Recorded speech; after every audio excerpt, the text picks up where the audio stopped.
appearing before the public forum, as you will now see on your screen, Dr. Alex McMillan, who has mastered the art of removing a face mask at the start of a television interview, which is the new skill required of pundits and submitters alike. We're all yours for the next 5 minutes, Alex, and then we'll take, well, if you are prepared to take questions, we can do that following from that.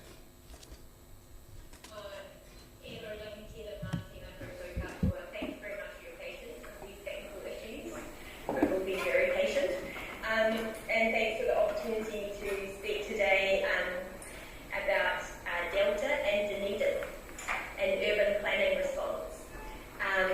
So I'm a public health doctor and I work down at the university. I'm an associate professor in public health and preventative social medicine, specialising in the links between urban design, transport systems and health and fairness. And much of my research is about how city councils will need to respond to a range of current and future threats to health by changing how streets work and how we shape cities. Delta is coming. This is now inevitable, one case already in the South Island, and a shift in the way that the government and public health are managing COVID towards high rates of vaccination and opening up with the traffic light system. And what this means is that we are going to see cases in Dunedin pretty soon, and we'll have to then manage not having our health system overwhelmed. Delta is much more transmissible, but we're not quite sure why that is, and the health system is bracing for more cases in hospital and more cases in ICU. And there's definitely a risk of overwhelm of a very stretched hospital in Dunedin, as well as a stretched primary healthcare system with delays and cancellations to much needed services for other things, as well as even longer waiting lists for things like life-saving cancer treatments, which the Southern DHB is already behind on. So we're going to need to use a range of public health measures to avoid this, including temporary periods of lockdown where cases get too high, lots of mask wearing and physical distancing. And DCC can and should play its part in the response by using the powers at its disposal to slow the spread, by preparing the ground now so that when the first cases do reach us, we've developed public and organisational readiness. I want to acknowledge that last year when the first lockdown came, the Council responded to COVID by making some changes to the CBD, which were in the end, by the Council's own assessment, a limited success because of the way that potentially effective measures were watered down through ideological debate.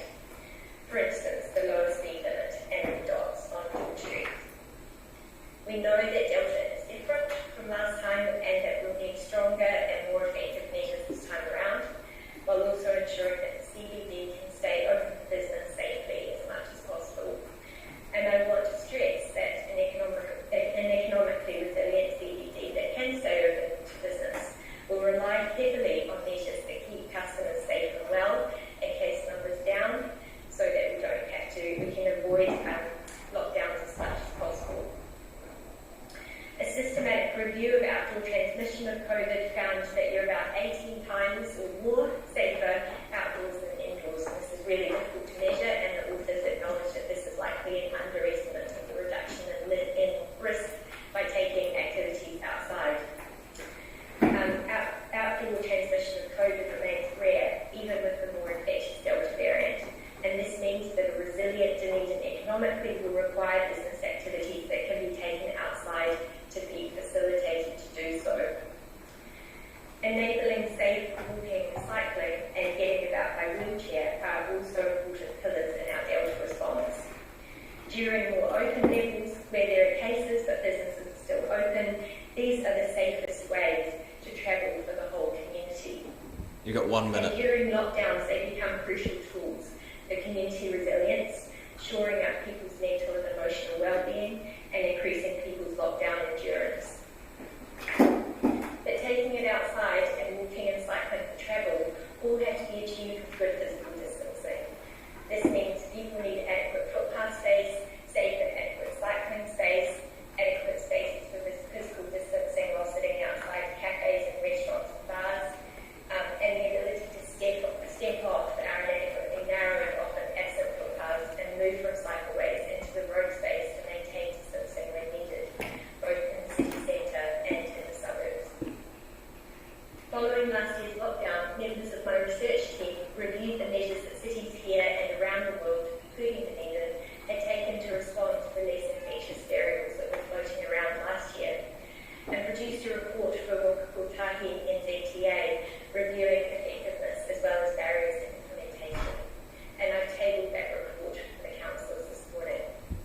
That is your 5 minutes, Alex. If you could wind up, that would be helpful. Yeah.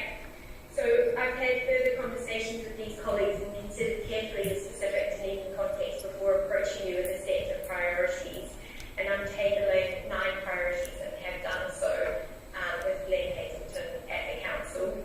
And they include developing a strong and unified public message about streets, public assets, distancing from COVID, and the importance of protecting the vulnerable and protective nature of taking activities outside, revising the speed limit bylaw under urgency to temporarily make all local streets 30 kilometres an hour, bringing forward the George Street works and creating slow-speed pedestrian and outdoor use spaces in other busy retail centres, more actively enforcing legislation, keeping footpaths clear from, especially from car parking, and temporarily repealing provisions of consultation around car park removal to enable footpath widening and the use of car park space for outdoor seating and dining. Increasing pedestrian phases and shortening pedestrian wait times at busy crossings to reduce crowding, as was done previously temporarily, and using temporary measures to expand the cycle network and ensure physical distancing is possible on the network. Thanks, Alex, and thanks for sending that through. But just so you know, none of us have seen that, and that will work its way through to us in due course. But insofar as people are able to, you're happy to take questions on what you have mentioned to this point.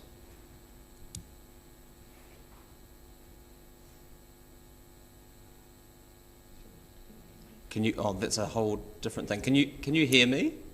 Yeah, sure. Are you happy to take questions? Oh, absolutely, sure. Yes, I thought you were opening up questions. Yeah, great. Councillor Walker. Yeah, thank you, Your Worship, and thank you, Dr. McMillan. That was interesting. And one of my questions have been answered, I guess, because I'm just skimming through what you sent. I was going to ask you what other examples throughout the world, and I see Section 6 details that. So my question relates to our previous experience we had with the dots, which of course was an attempt to encourage people to space out. Can you hear me okay? Okay. With the experience with the dots, was obviously an attempt to get people to space out, and it didn't really happen. And I guess my wife, who's also at the university, puts that down to what she calls the human form. How do we overcome people's reluctance to do what is right?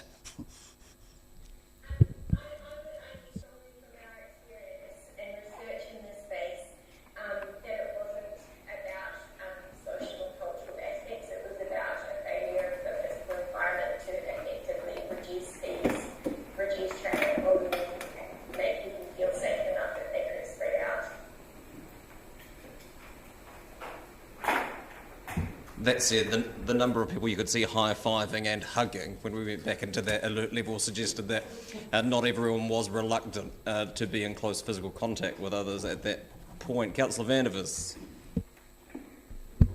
You've mentioned walking and cycling as being something that we need to promote. What is your view on buses, which a lot of people need to take if they are to be able to walk in the CBD?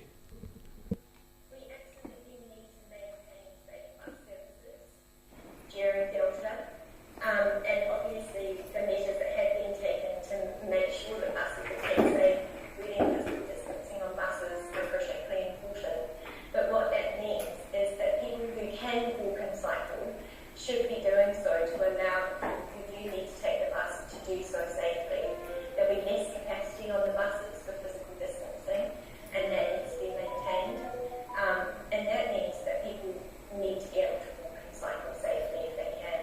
If we just transfer people out of buses and into cars as being a safe option, what happens is that air pollution increases, and we know that air pollution and COVID interact to increase hospitalisations from COVID. So we need to try and keep air pollution as low as possible during Delta outbreaks. Accepting the air pollution issue, what you've just said basically says that if you travel in a car, you're less likely to get COVID than if you travel in a bus. Is that what you're saying? It depends how you're travelling in a car and who you're travelling with in a car. Right. We need to make sure that bus services and public transport are kept safe, and that people feel like they're safe to take public transport when they need to. How can you make buses safe when you're basically got a lot of different people from different families and areas in an enclosed space? Well, I mean, I'm happy to provide some advice about that separately, but the measures that have been taken effectively so far have included having seats that are able to be used and seats that are not able to be used, requiring mask use from drivers and passengers and enforcing that, and ensuring that there's adequate ventilation on buses. And ventilation is something that I don't think has been put to effect yet on Dunedin buses. Thank you. Councillor O'Malley. Thank you, Bishop. Thank you, Nikki. I just got a quick question about car parking and footpath widths.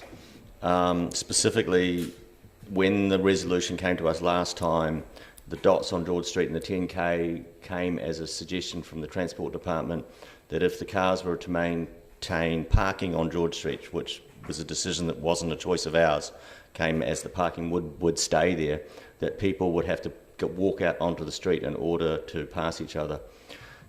What is your thought about if we get back to this situation again, advising the council what you think should happen in terms of those car parks and the effectiveness of people being able to pass each other if we find that we want to keep a certain distancing on the footpaths in that CBD area? As I understand it, council has the power to change the requirements around car parking in the city. And I'm urging the council to use those powers so that people can safely move around and so that businesses can stay open.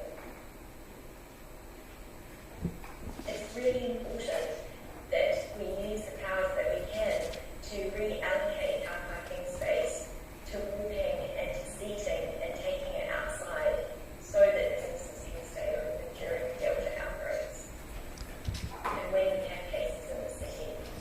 Dr. McMillan, thank you for your time and for your patience as we navigated the technical issues that had you so close and yet so far from speaking to the meeting. But thank you for your contribution. Going to the meeting proper, there are no apologies. I'll move that we confirm the agenda without additional alteration. Seconded, Councillor Benson Pope. Councillor Manovis. I wish to question agenda in the non-public item 5, which I would like to have removed and rewritten because I believe it lacks vital information. I think the agenda item is unbalanced and that it misrepresents our 9-year term policy for directors. So that's item 5 of the non-public. I don't believe it's appropriate to have that in its current form in our agenda. Thank you. Further speakers? It's been moved and seconded. I'll put the motion. All those in favour? Those against? No, and recorded, please. That's recorded accordingly. Thank you. Item 4 is declarations of interest. Any amendments to make to the interest register? Being none, I'll move that we note the elected members' interest register, confirm the proposed management plan, and note the executive leadership team's interest register. Seconded, Councillor Gary. All those in favour? Those against? That's agreed. Item 5 is confirmation of minutes, and the minutes of the ordinary council meeting are held on the 21st of September, which I will move with minor editorial corrections, they being honorifics that are absent from staff and a few typographical issues that need tidying up. So I'm proposing that we move those as a true and correct record, but allow for staff to fix the typographical errors. Seconded, Councillor Walker. Any discussion? Councillor Houlihan. Do you mean the 28th, not the 21st? 28th September. Yeah. Yep. I'll put it. All those in favour? Those against? That's agreed. And further, I'll move that we confirm the public part of the minutes of the ordinary council meeting held on the 12th of October 2021 as a correct record. Seconded Councillor Gary. Thank you. Any discussion? Being none, I'll put it. All those in favour? Those against? That's agreed. Item 6, actions from resolutions of council meetings. I'll move that council note the open and completed actions from resolutions at council meetings. Seconded Councillor Walker, thank you. All those in favour? Those against? That's agreed. Item 7, the council forward work programme. I'll move that we note the updated council forward work programme as shown at attachment A. Seconded Councillor Staines, thank you. All those in favour? Those against? That is agreed. Item 8, community housing growth update. Appearing as if on cue, Mr. Bainbridge Zafar and Mr. West, welcome. Who knew that we had such adequate wing space?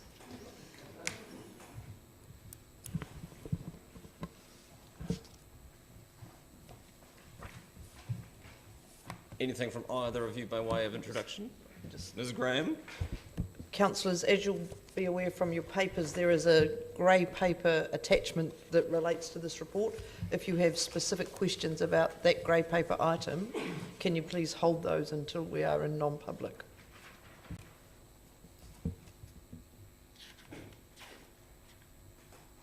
Anything from either of you? No. Questions? Councillor Lord. Yeah, I just note in paragraph 14 you're talking about, or paragraph 15 you're talking about a housing redevelopment assessment tool that's been developed by staff.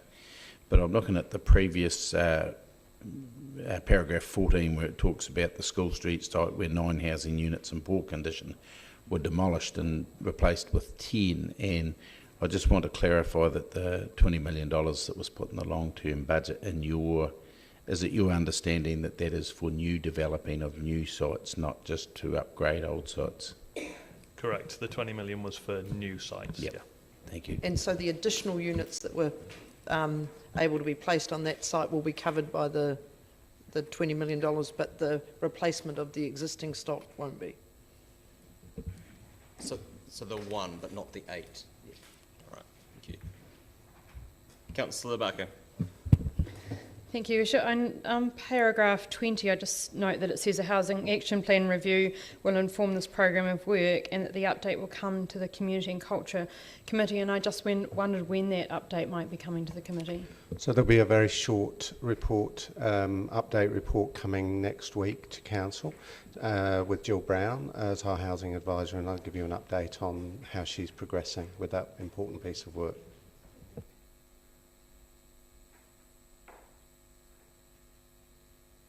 Councillor Elder.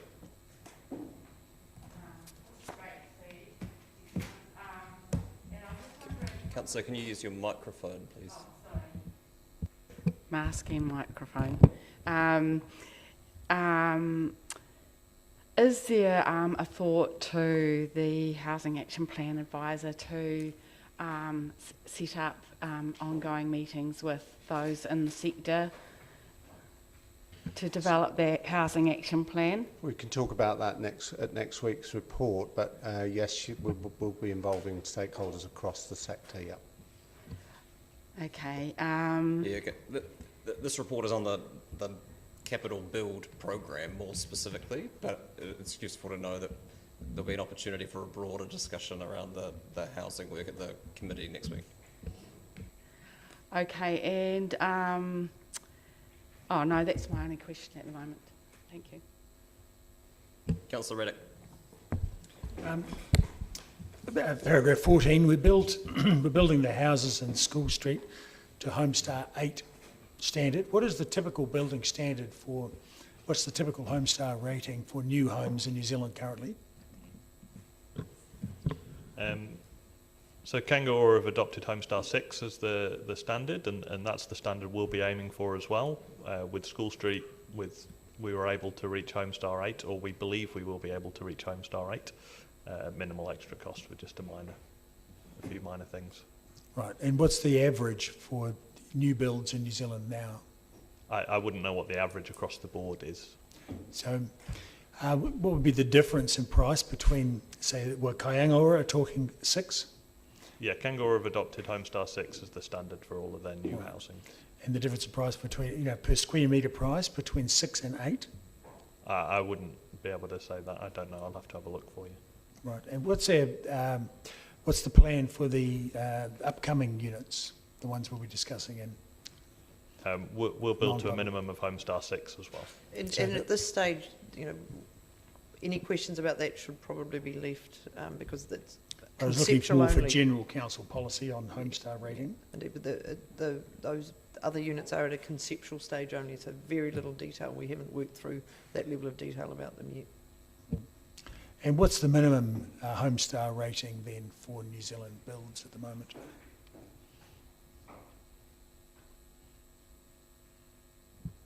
Sorry, can you... Is there a minimum Homestar rating? Because, of course, we have healthy homes legislation now, which probably fits into the Homestar rate, probably aligns with the Homestar rating somewhere. Right, sorry, yes, I understand your question now. If you're going to build to a Homestar standard, then the minimum standard is 6. Right. And how does that align with the Healthy Homes standard? So a Homestar 6 would be compliant with Healthy Homes regulations, yeah. Great, thank you.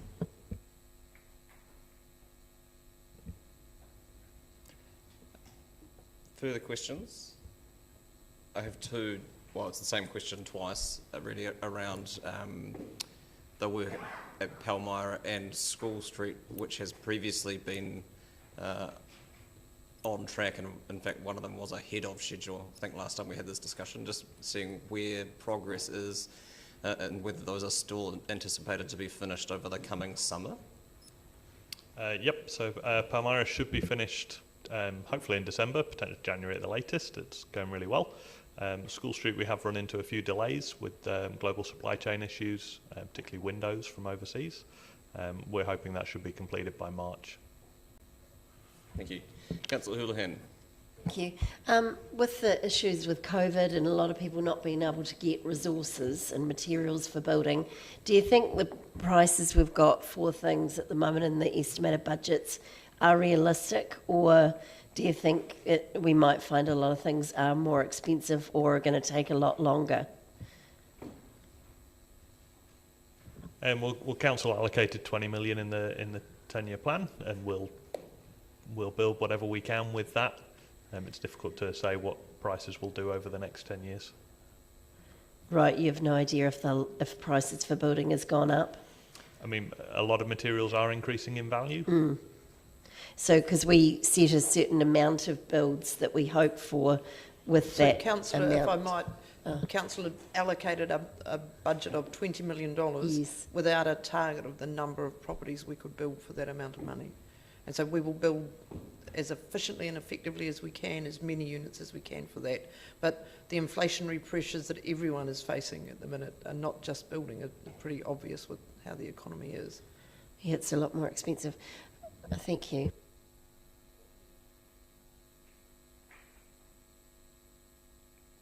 And no further questions. Would someone like to move the recommendations? Moved Councillor Elder.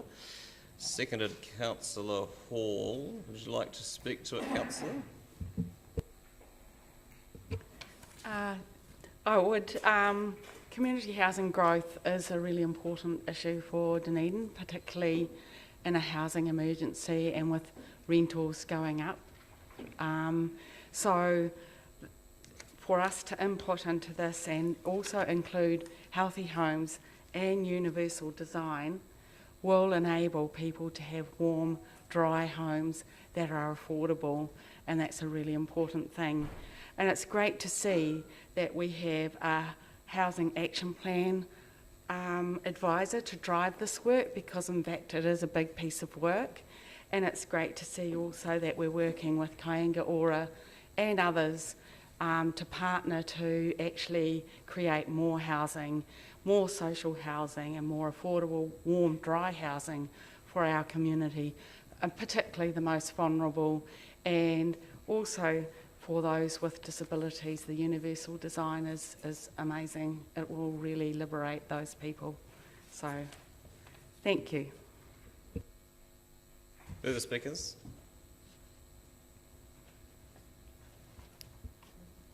There's nothing to respond to, Councillor, but I'll put the motion. All those in favour? Aye. Those against? No. Recorded, please. That's agreed. Item 9, DCC submission to the Ministry for the Environment on managing our wetlands consultation.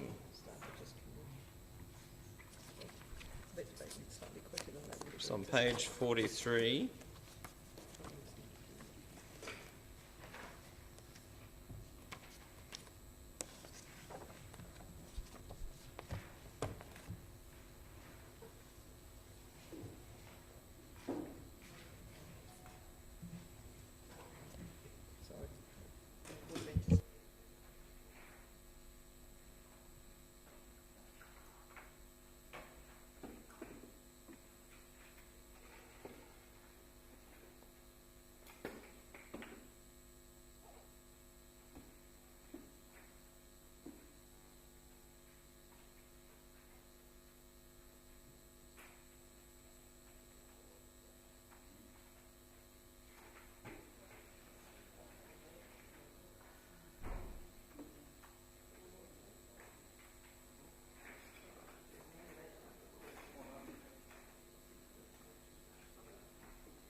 Mr. Drew, Mr. Freeland, welcome.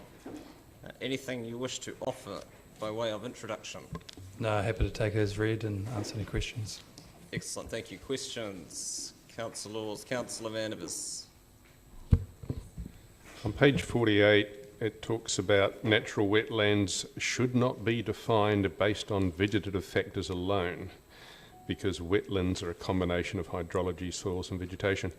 Can you give an example of a wetland where the hydrology and soils wouldn't also give you a vegetative clue as to whether they were wetlands or not?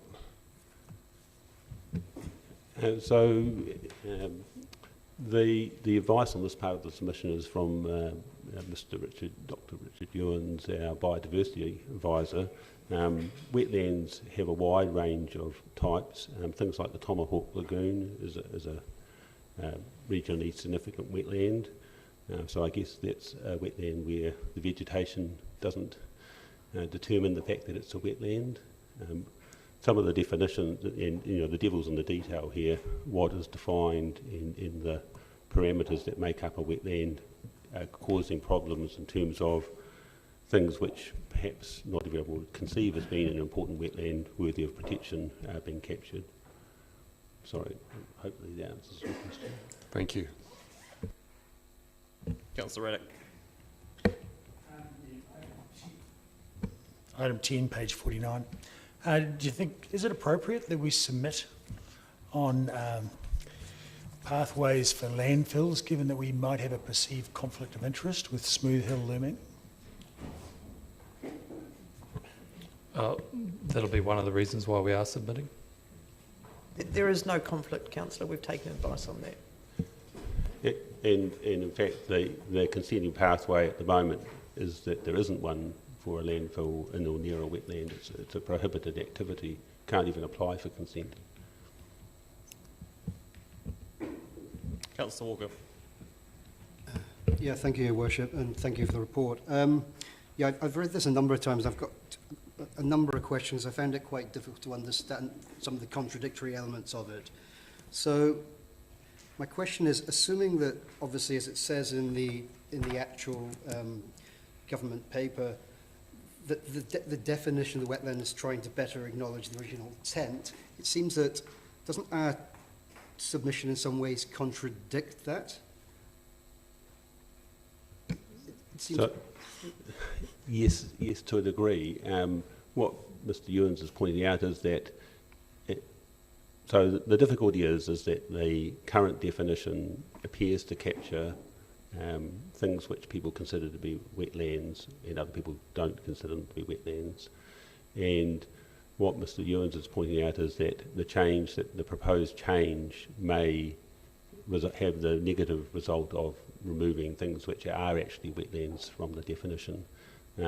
It's complicated, and there are criteria for determining what is a wetland, but bearing in mind that some of these wetlands are ephemeral, so sometimes they're wet, sometimes they're dry.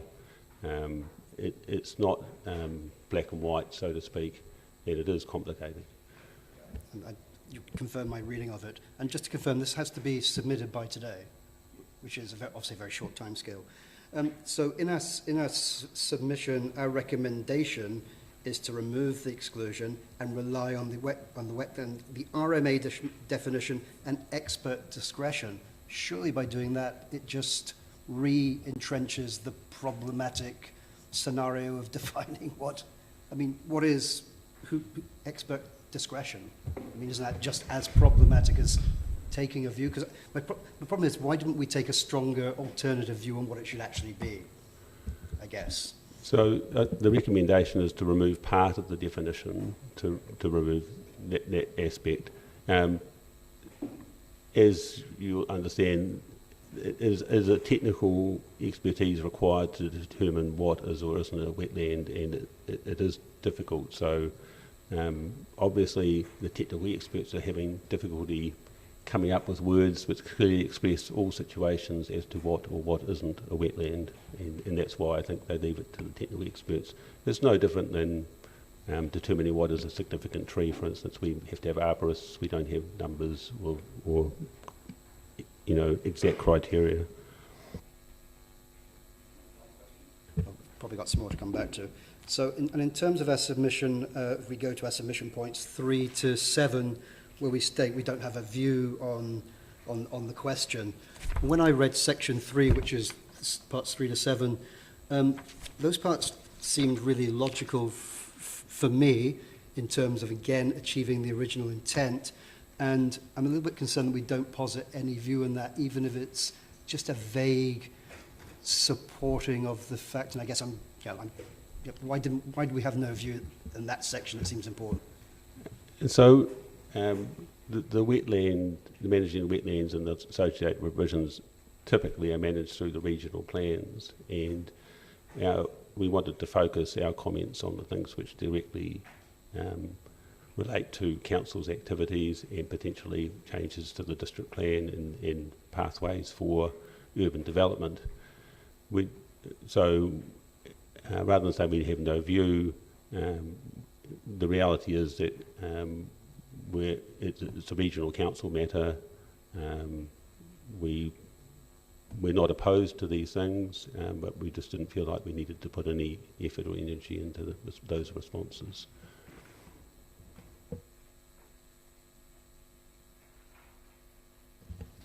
How long did you have to prepare a response to the consultation document, Mr. Freeland? No, I'm not. Me personally, no. We had several weeks to respond to it. But it's not always obvious whether we want to respond to these things, and we're not experts on wetlands and the regulations, and so there's not one particular person in council who's an expert on this. And so it involves across council participation, Three Waters, waste, consents, policy, biodiversity. I would argue that's not a very long time, given everything else that staff are asked to do in the planning environment at present. Councillor Lofiso. Tēnā koe, Your Worship. Tēnā kōrua, thank you both. My question is a general overarching one, in that the Treaty of Waitangi is one of the things that underpins all our strategies. So given the time and everything, the pressure on you, is there a mechanism by which we check with mana whenua as to any input that they might have on our submissions? So the team that I left off the list, typically a submission like this will be managed through our policy team, and so Jeanette is fully aware of it, and that normally covers off that aspect.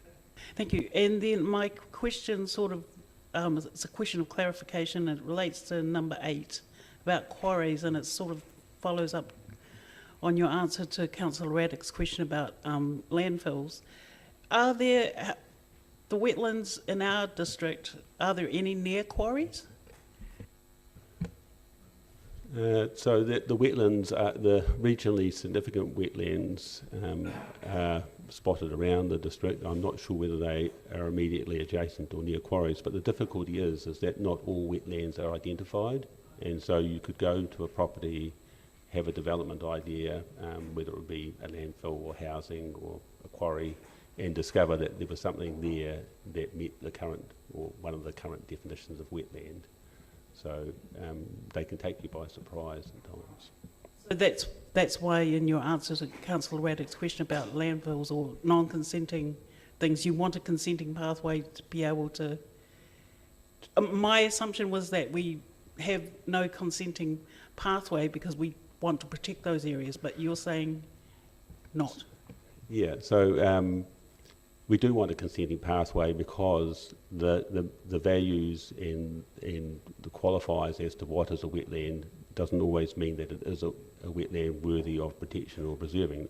While the general intent is to protect all wetlands, and that's a good thing, that consideration as to the different values of the area which may be considered to be a wetland and the necessary development, for example, a landfill that serves a whole city or the logical expansion of a city for urban development, needs a forum where it can be considered, and currently there is none.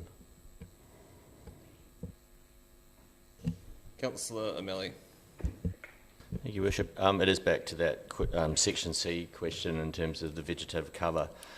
Is it our submission that effectively, because of the modification of the land over a period of time, an area that could be an important wetland area will remain excluded because it's been under agricultural use for a significant amount of time, and that we would prefer that a more discretionary approach or a broader approach be able to be taken so that wetland, when considered, wouldn't just be absolutely excluded at this point because more than 50% of it is under pastoral vegetation. That's my understanding. Thanks. Councillor Lord. Yeah, thank you, Paul. I'm struggling with that point 2, point C, and I guess I think of radically altered from the original, pre-European days. But if you look at the Torrey Plain, for example, if you did nothing with it, I would imagine that 2/3 of it would revert to a wetland within 5 years. I had a farm on the Torrey, and if you did nothing, rushes would grow within 2 seasons, and I'm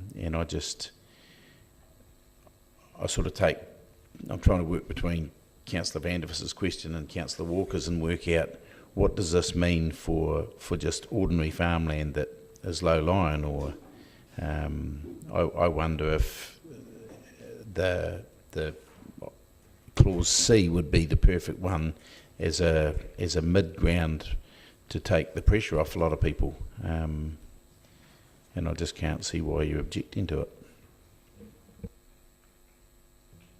Well, as I say, it's finding that balance between protecting wetlands that are worthy of protecting and enabling people to put their land to a particular use.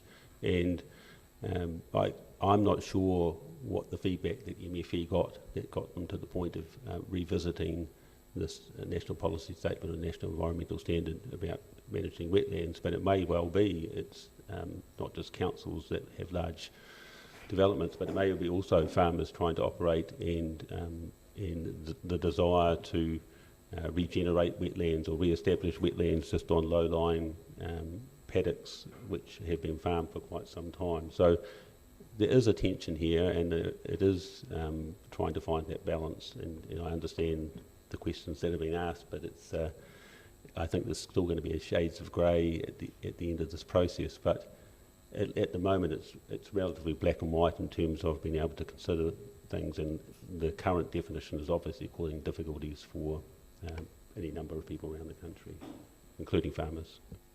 Do you think there would be many times when the DCC is dealing with the ORC and we would have problems that would make any difference if that was left in?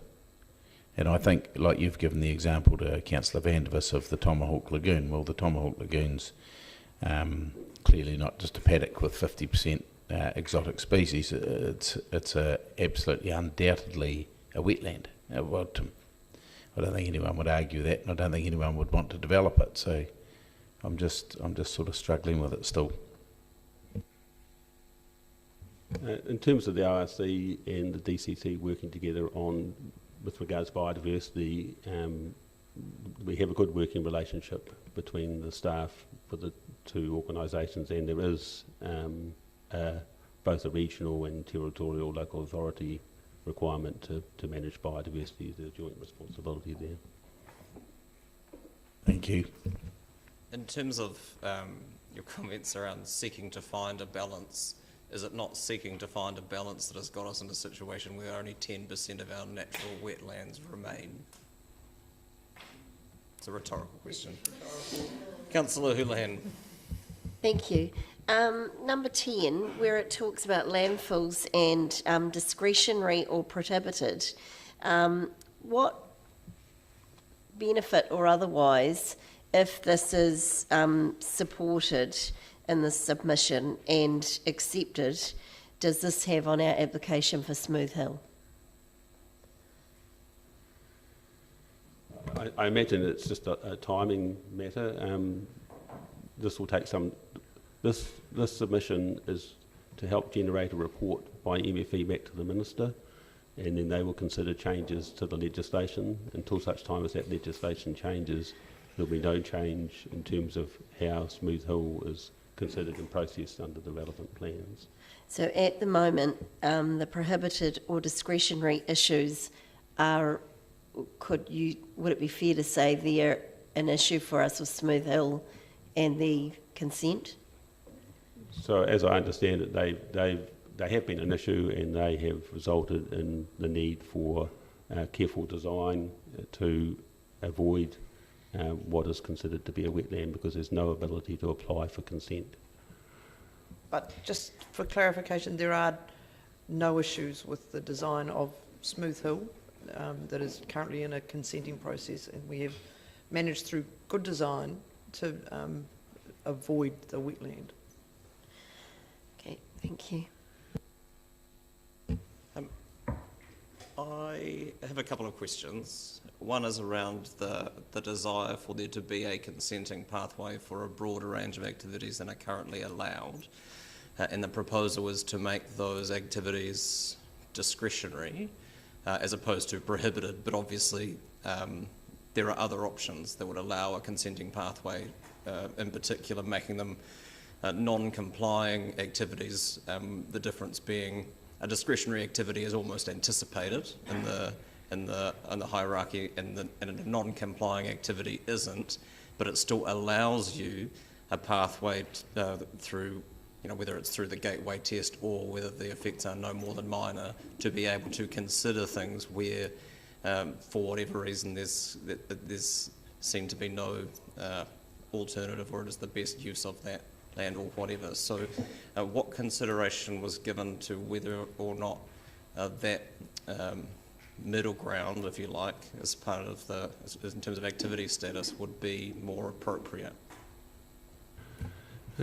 So the activity status, as you set out, the difference between fully discretionary and non-complying is somewhat subtle, and I don't necessarily concur that a discretionary activity is necessarily anticipated or likely, as opposed to a restricted discretionary.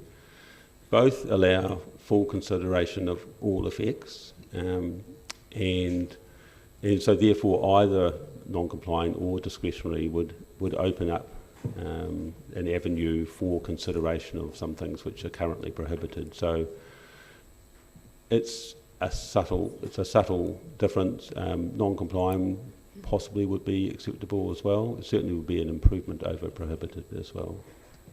But it is a higher bar as far as the activity status hierarchy goes than a fully discretionary activity. That's correct. The difficulty in some respects is that in the usage of the 2GP, for instance, non-complying typically means that we don't expect that to happen except in exceptional circumstances. And the situation here is that while we want to protect wetlands, we're not always sure that these things are actually wetlands until they're evaluated. So we don't necessarily know that we absolutely don't want those things to happen there. So it's a little bit tricky. But the definition is a different issue from the planning threshold with which to consider the development, isn't it? It is, but yes, it is. And so non-complying would be acceptable as well in terms of being an improvement. Yeah, thank you. And my other question was just around, we don't offer a view on mining as an activity. The 2GP is quite strong in its framework for dealing with mining. The thought wasn't given to carrying over our policies and objectives around that activity into our submission on this process. For those who haven't read it, it's a prohibited activity, isn't it? Well, mining is managed through the 2GP, and it is relatively strong in terms of what's allowed and where. I guess it comes down to as to whether it was from more of a council perspective. We don't actually carry out too many mining activities. We may need quarries for the operations of the city. But you possibly could make the same argument for mining as well. I find it difficult to perceive mining in a wetland, but never mind. Thank you. It's helpful. Further questions? Councillor Elder? Under point 3, better provision for restoration, maintenance and biosecurity activities, it's noted that, in fact, some of the regulation around this area results in less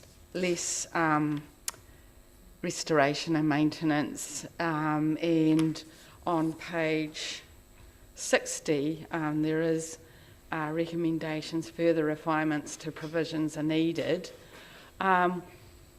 And it says include maintenance within the regulations to restoration, amend regulations relating to restoration and maintenance activities, allow activities that are necessary to implement a regional and national pest management plan, make the restoration and maintenance of natural wetland a permitted... Councillor, the staff have read it. Yeah.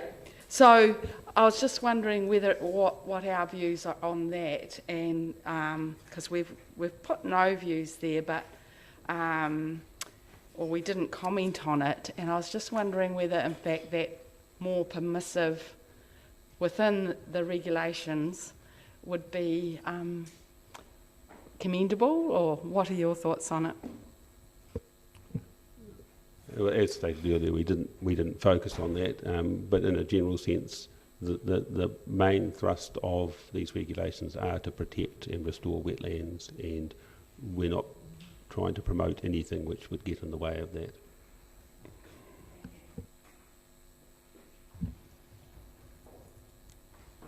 Further questions?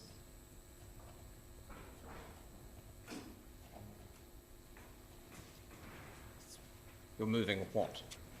Recommendations to note the submission and allow the editorial flexibility for the Chief Executive to do any typo correction.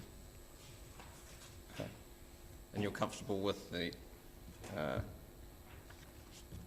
activity status as set out in the submission? Well, I guess the difficulty for all of us, Mr. Chairman, is the fact that we have this time bind of submission time, I'm comfortable with the explanation Mr. Freeland made around the difference between the two. Okay. Councillor Raddick. Some second, Councillor Raddick. Councillor Benson-Pogue. No.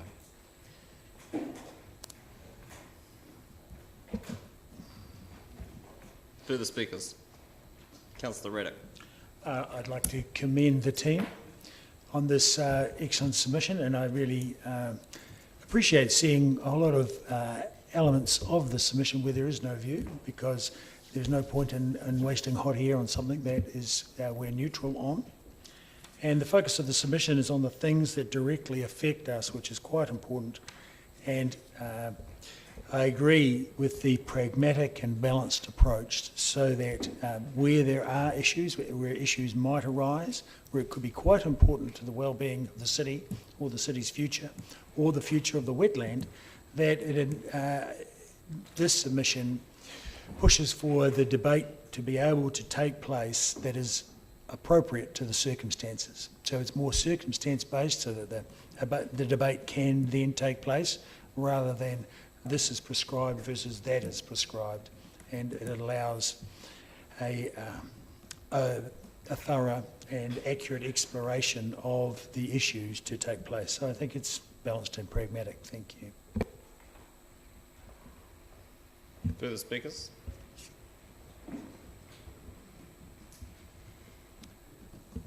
Well, in speaking to this, much has been made of balance and pragmatism, both from the previous speaker and from the staff in speaking to this report. But I would argue that the attempt to strike a balance between development and our natural environment is exactly how we have ended up in a situation where we only have 10% of our natural wetlands remaining in this country.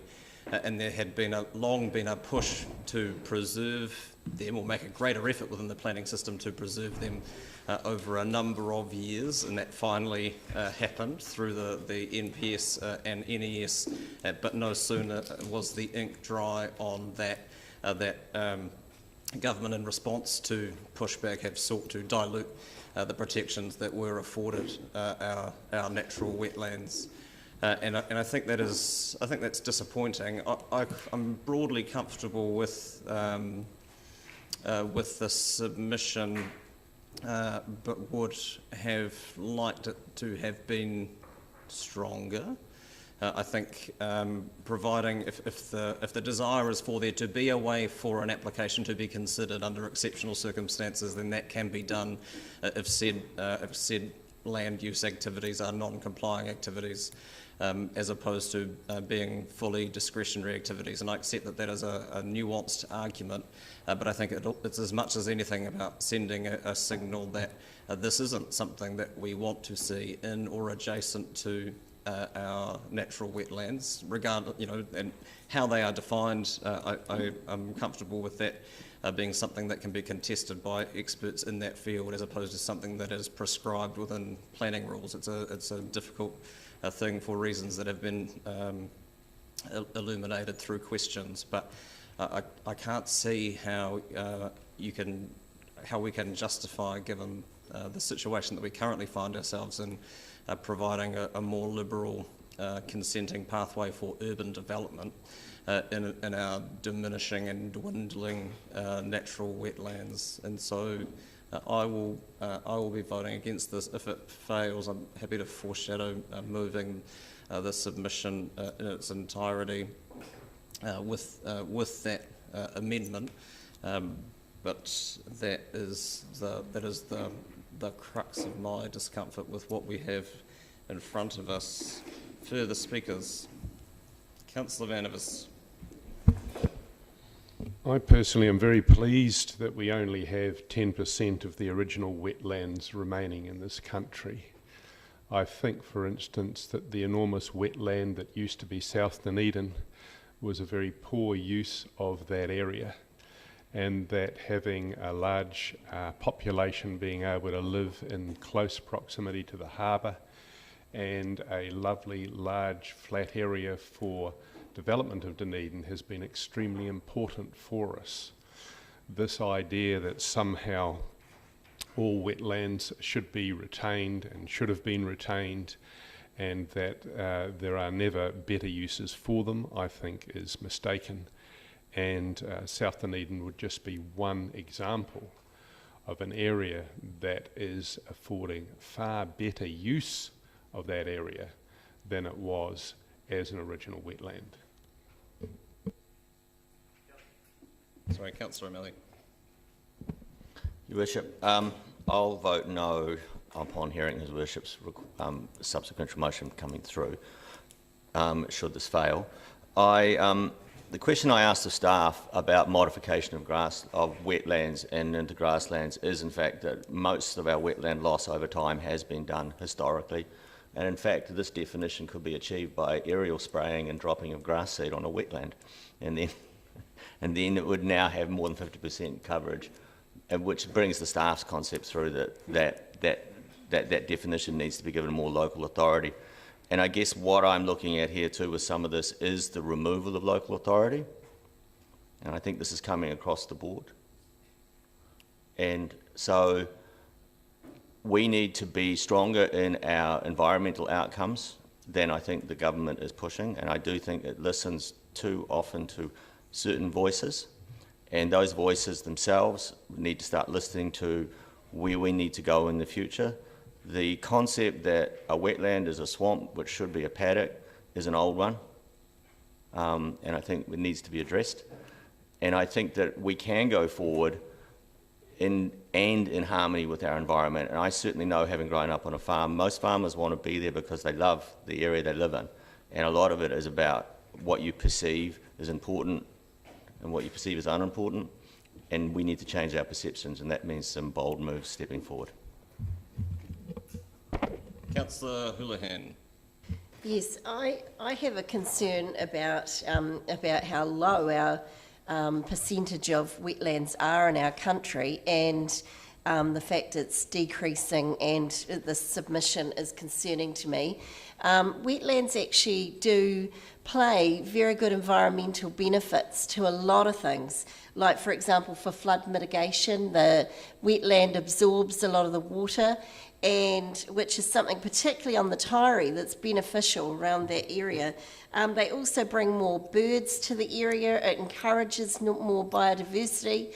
There's a huge amount of benefits to wetlands, and I think, I am concerned about some of the wording in this paper and in this submission, and how that reflects on us as a council and what we see for our future, and not just for us but for future generations, and what will become of that. Because if we eliminate it so far that we end up with little or no wetlands, that's not, in my opinion, a benefit to anyone or future generations.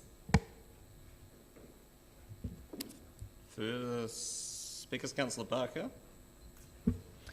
I'll be voting no for A and yes for B. I was feeling that it wasn't strong enough to support our wetlands, as Councillor Houlihan has referred to, just 10% left. At one stage, many years ago, there was wanting to fill in Hooper's Inlet, which, imagine what a huge loss that would have been to our biodiversity. So I do feel that we do need a stronger local voice, as Councillor O'Malley has said, and making this stronger would be great. We've obviously got our environment strategy, and that was one of the concerns that I had, was had our policy team been consulted on this, and I didn't feel that I saw that. I saw a very strong planning voice, but I didn't see a strong environmental voice through that. Thank you. Councillor Lord. Yeah, I am unsure exactly what I think of this submission, but what I am going to do is vote against it. I have concerns when I hear Councillor O'Malley saying, it's an outdated concept that a swamp is just something that should be a paddock. Or a wetland is just a swamp that should be developed into a paddock, and I totally understand that. But what I see as one of the catch-all problems is that in something like this, for the last 100 years, or the last 150 years, New Zealand government has been supporting, and that's governments on both sides of the house. It's not a blue thing versus a red thing, but government has encouraged farmers to develop land. And I guess probably if you look at somewhere like Southland, the entire landscape is so different from what it was. Farmers have dug ditches 10 feet deep to put tiles down, they've drained swamps, they've drained paddocks, they've drained wetlands, and in fact even on the Taieri inside our boundary, the government of the day back in the 1900s decreed that the value of the land inside the West Taieri was so valuable that that land needed government assistance to bank it, to prevent recurring flooding because it was feeding and the ability to feed people. I absolutely note Councillor Vandeviss's point. Like if we are going to spend millions of dollars to protect South Dunedin, the question is, well, why not let it revert to a swamp? If we're so worried about having wetlands and swamps, and I realise that that's not going to happen. We are going to protect, but I certainly can't support with Exclusion C. There's just too many farms already that are marginally struggling. They're not, and if the councils in the future just come in and say, oh well, you've got exotic grass there, that's a wetland, you can't operate, you're just going to have to fence that area off. I don't think people around this table just realise how much ground would come into that area, and yet they're very productive bits of land, but if you do nothing they'll revert to swamp very, very quickly. So yeah, I can't support this, but I may not support the next view either. Further speakers? Councillor Walker. Yep, thank you, Your Worship. Yeah, it's an interesting discussion. I think anyone who's read this will be very aware that wetlands are absolutely crucial in our environmental landscape. They are actually living, breathing filters and an integral part of our freshwater system. And certainly I'm aware of the fact that they are home to some of our precious taonga, both flora and fauna. As the Mayor has pointed out, unfortunately, they have been systematically diminished by generations, past and present, and they need to be protected. And also, as Mr. Freeland pointed out, the discussion document we are about to submit does have the really difficult task of balancing wetland protection with a consent pathway for certain activities so that development can occur where necessary. I mean, I don't envy anyone that task, but ensuring at the same time that there's no loss to natural wetland. I think, as the Mayor pointed out earlier, that the current methodology has, of course, resulted in 90% diminishing wetlands, so probably not working that well. My feeling also about this document, which I found really interesting, it's very much in my territory, is the intention of the discussion document is to better articulate the preservation of natural wetlands, and that's why I was a bit confused by our submission, and to regulate against inappropriate subdivision, use and development while providing a clearer consent pathway. And again, I don't think people should argue with that, for appropriate use and development. And also, like the Mayor, I'm sort of broadly comfortable with some of our submission, but again, would like to have seen it being a little bit strong, using stronger language to emphasise the protection of our extremely precious wetlands. I'm also struggling, and I think a couple of people mentioned, I'm struggling to understand once again around this table why such a short time frame for reading and giving feedback on this had to occur. So I guess for that reason I move not to support this, but I'm probably happy to move, if I get a second, to move an amendment to replace the discretionary activity pathway with a non-complying one. Thank you. Thank you. So I'll take that as an amendment to... are you seconding the amendment, Councillor? I'm happy to second the amendment, which would replace the discretionary activity pathway in the submission with non-complying. Yeah, thank you. So we're debating the amendment, which you're happy to have taken your comments as being speaking to the amendment. Are there speakers to the amendment? The amendment is to replace the discretionary pathway in the submission in our submission, in response to the questions, is this the appropriate activity status, to replace that with, for our submission to suggest that it should be a non-compliant pathway. Councillor Benson-Pope. Yeah, I'd like to thank my colleague for the amendment. I think the interesting part of the discussion on the substantive motion has been concern, but concern coming from both ends of the spectrum. I don't think there's any assumption in our response to the document that a wetland is a paddock waiting to happen. And I am cognizant, as we all must be, of the catastrophic loss of biodiversity that's come from what history has provided us in terms of wetlands. And in the middle of a procedural issue here, I think this amendment clarifies that so that when people vote, they'll know exactly which direction they're voting for, unlike the confusion that was displayed by the speakers in the earlier round. And I'm happy to support the amendment. Thank you. Further speakers to the amendment, which is about the activity class. Councillor Gary.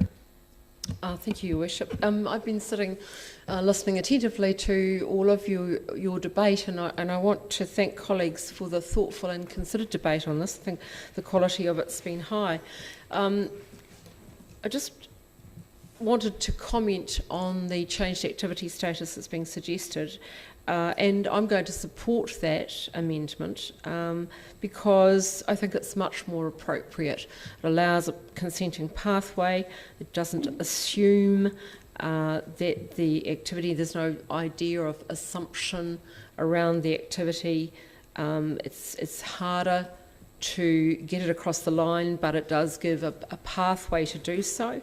And yes, there is a subtlety and nuance in it, but for any of us who are RMA commissioners, we understand how that rolls. And the other comment I wanted to make was just because something's happened in the past doesn't necessarily make it right now, and I think we have a much more enlightened biodiversity lens as we go forward, a much more enlightened view on biodiversity. So I'm very happy to support this amendment. Further speakers to the amendment. Councillor Raddick. Yes, I'm happy to support the amendment. I think it lifts the bar a little bit, and I don't think there was any suggestion coming from the team that produced the submission to increase the ability to destroy wetlands going into the future. I think it's just where that, where that bar lies, and it's been helpful to have that shade of definition. So it just raises it a bit higher, but still allows the possibility, it still submits, asking for the possibility that things can be considered if there's a need or an appropriate set of circumstances. Councillor Wiley. I'm in a bit of a quandary on this one, but I will support this because it is about a submission to the Ministry of the Environment. It is not about actually putting it into action or anything of that basis. So the fact that it is a submission to the Ministry of Environment and what the purpose on what we're trying to say here, I can support this. That's not need to say if it was going to be a more in-depth process and how council may act on it down the line, I would, but for the sake of submission, I will. Thank you. Further speakers. Councillor Walker, your right of reply in speaking to the... Huh? Yeah, I don't know if... You don't? Okay. Sorry, it's been a while. I will put the vote on the amendment. We have a division, please. We can take it by division. Councillor Barker. Aye. Councillor Benson-Pope. Councillor Elder. Councillor Gary. Aye. Councillor Hall. Councillor Houlihan. For the amendment, which has been added at the bottom. It's not C, it's an amendment. Councillor Lefiso. Councillor Lord. Councillor O'Malley. Councillor Raddick. Aye. Councillor Staines. Councillor Vandervis. Councillor Walker. Councillor Wiley. Your Worship. Carried 12-3. Thank you. Further speakers to the substantive motion?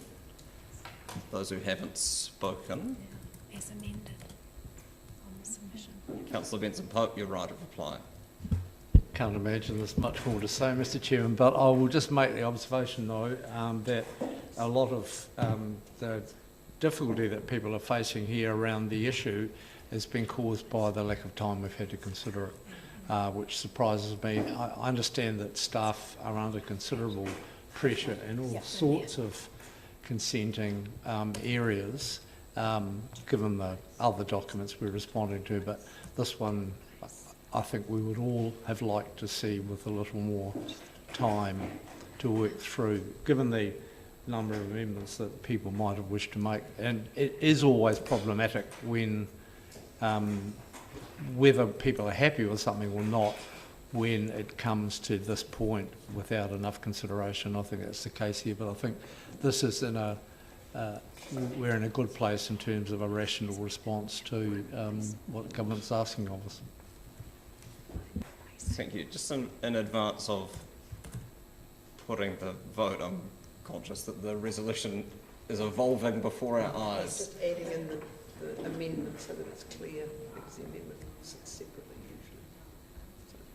usually. Yeah, but it doesn't make sense after pathway. I know, we're just trying to fix that. I'll press the DCC, so if you put that. Can we just bring it back for a minute?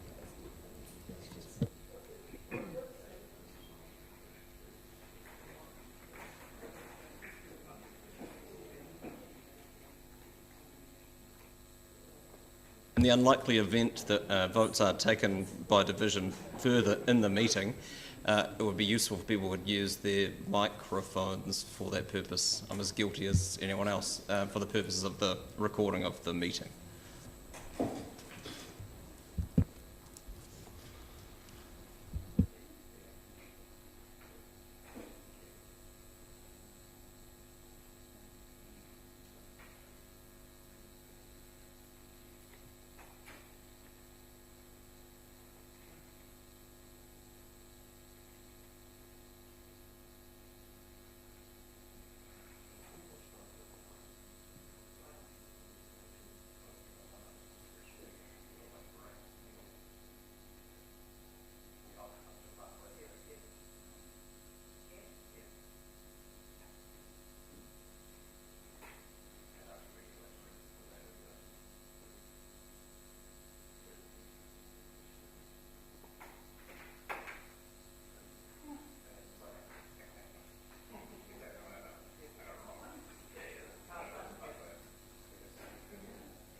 It is close enough. I will put the motion. All those in favour? Aye. Those against? We'll take it by division. If people can use their microphones when they're casting their votes, that would be helpful. Councillor Barker. Aye. Councillor Benson-Pope. Aye. Councillor Elder. Aye. Councillor Gary. Aye. Councillor Hall. No. Aye. Councillor Lefiso. Aye. Councillor Lord. No. Councillor O'Malley. Aye. Councillor Raddick. Aye. Councillor Staines. Aye. Councillor Vandervis. No. Councillor Walker. Aye. Councillor Wiley. Yes. Your Worship. Aye. Carried 12-3. Thank you. Item 10. Libraries overdue charges. Did see Mr. Hawke stalking around in the lobby earlier. Mr. Pickford, welcome. Mr. Hawke, welcome.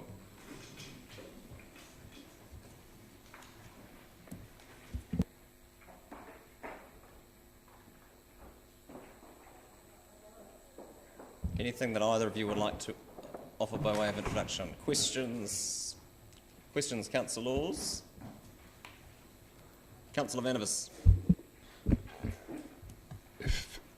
If we are to no longer charge for overdue or lost books, what book losses are anticipated, and what would be the cost of replacement of books that people no longer have an incentive to return? The proposal doesn't cover charges for lost books, does it? Through the Chair, to answer Councillor Vandervis's questions, we are expecting that our return rates will improve rather than get worse. So the issue of increased lost books, we're not expecting that outcome.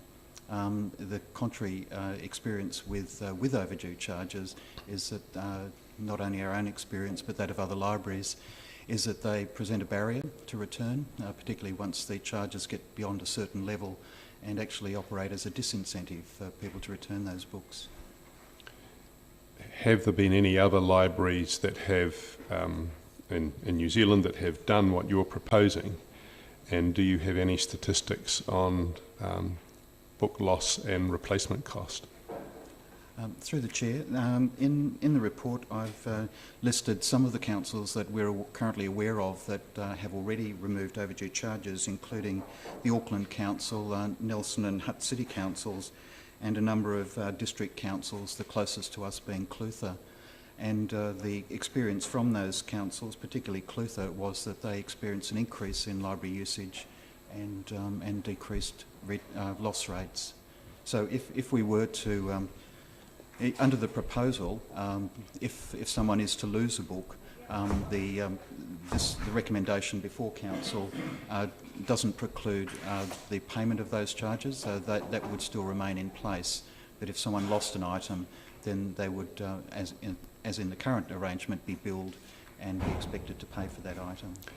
And how do you determine the difference under the proposed regime of someone having lost an item or someone simply not returning it? Through the Chair, the proposal, as outlined in the report, includes retaining the current practice of having a $15 threshold, so that if someone reaches a $15 level, either through rental charges, holds fees, any other charges, and particularly if an item is lost, that will almost instantaneously kick the account over that $15 limit, then the person will not be able to borrow from that point onwards until the item is returned. And under the proposal, once the item is returned in good condition, then the account for the payment of that item would be rescinded and the person would be able to continue to borrow as normal. Thank you very much. Councillor Walker. Yep, thank you, Your Worship, and thank you, Mr Hawke, for the report. And particularly like the fine-free 2025, probably a little bit easier than our 2030 carbon zero goals. Two questions. In item 10, it discusses debt collection, and obviously that's a costly exercise. Roughly, what do we have a breakdown of the cost of debt collection? Through the Chair, the current arrangement that we have for debt collection is that once patrons have a debt level of over $50, we refer that to a debt collection agency. So that $50 can be comprised of the value of lost items. It can be fees and charges, and currently overdue charges for items borrowed. The arrangement that we've got with the current provider is that they don't charge us a fee, but what they do is they levy a commission on the individual for the recovery of those charges, and so that is an arrangement between the individual and the debt collection agency. We have used agencies in the past which have had different approaches, if I can say that, and certainly the current provider doesn't impact the individual's credit rating, although previous providers have. That has been one of their levers that they could use. Thank you. I can't imagine a burly man turning up at my door to ask for the return of War and Peace. Second question is 50 cents a day a charge, and I've been fined before and paid it. It's quite a lot for a lot of people. And as I read this paper, my feeling was that the charging system is very much a punitive tax on the less able. Is that your view? Through the chair, certainly that would be my personal view, and certainly our experience is that once the charges, whether they be lost book charges or overdue charges, reach a certain level, they absolutely operate as a disincentive, and the primary intent or intents would be to recover the items and to encourage people to continue to use the library. Can I just ask a follow-up question about fees that have been referred to an external party for collection? What, if anything, is stopping us from waiving those as well, acknowledging that that isn't the proposal here, but what is the barrier to us doing that? Essentially, it's doable. We hadn't included that in the original proposal in the report, partly related to the complexities of the debt collection process, but certainly we could approach the debt collection agencies and retrieve those accounts.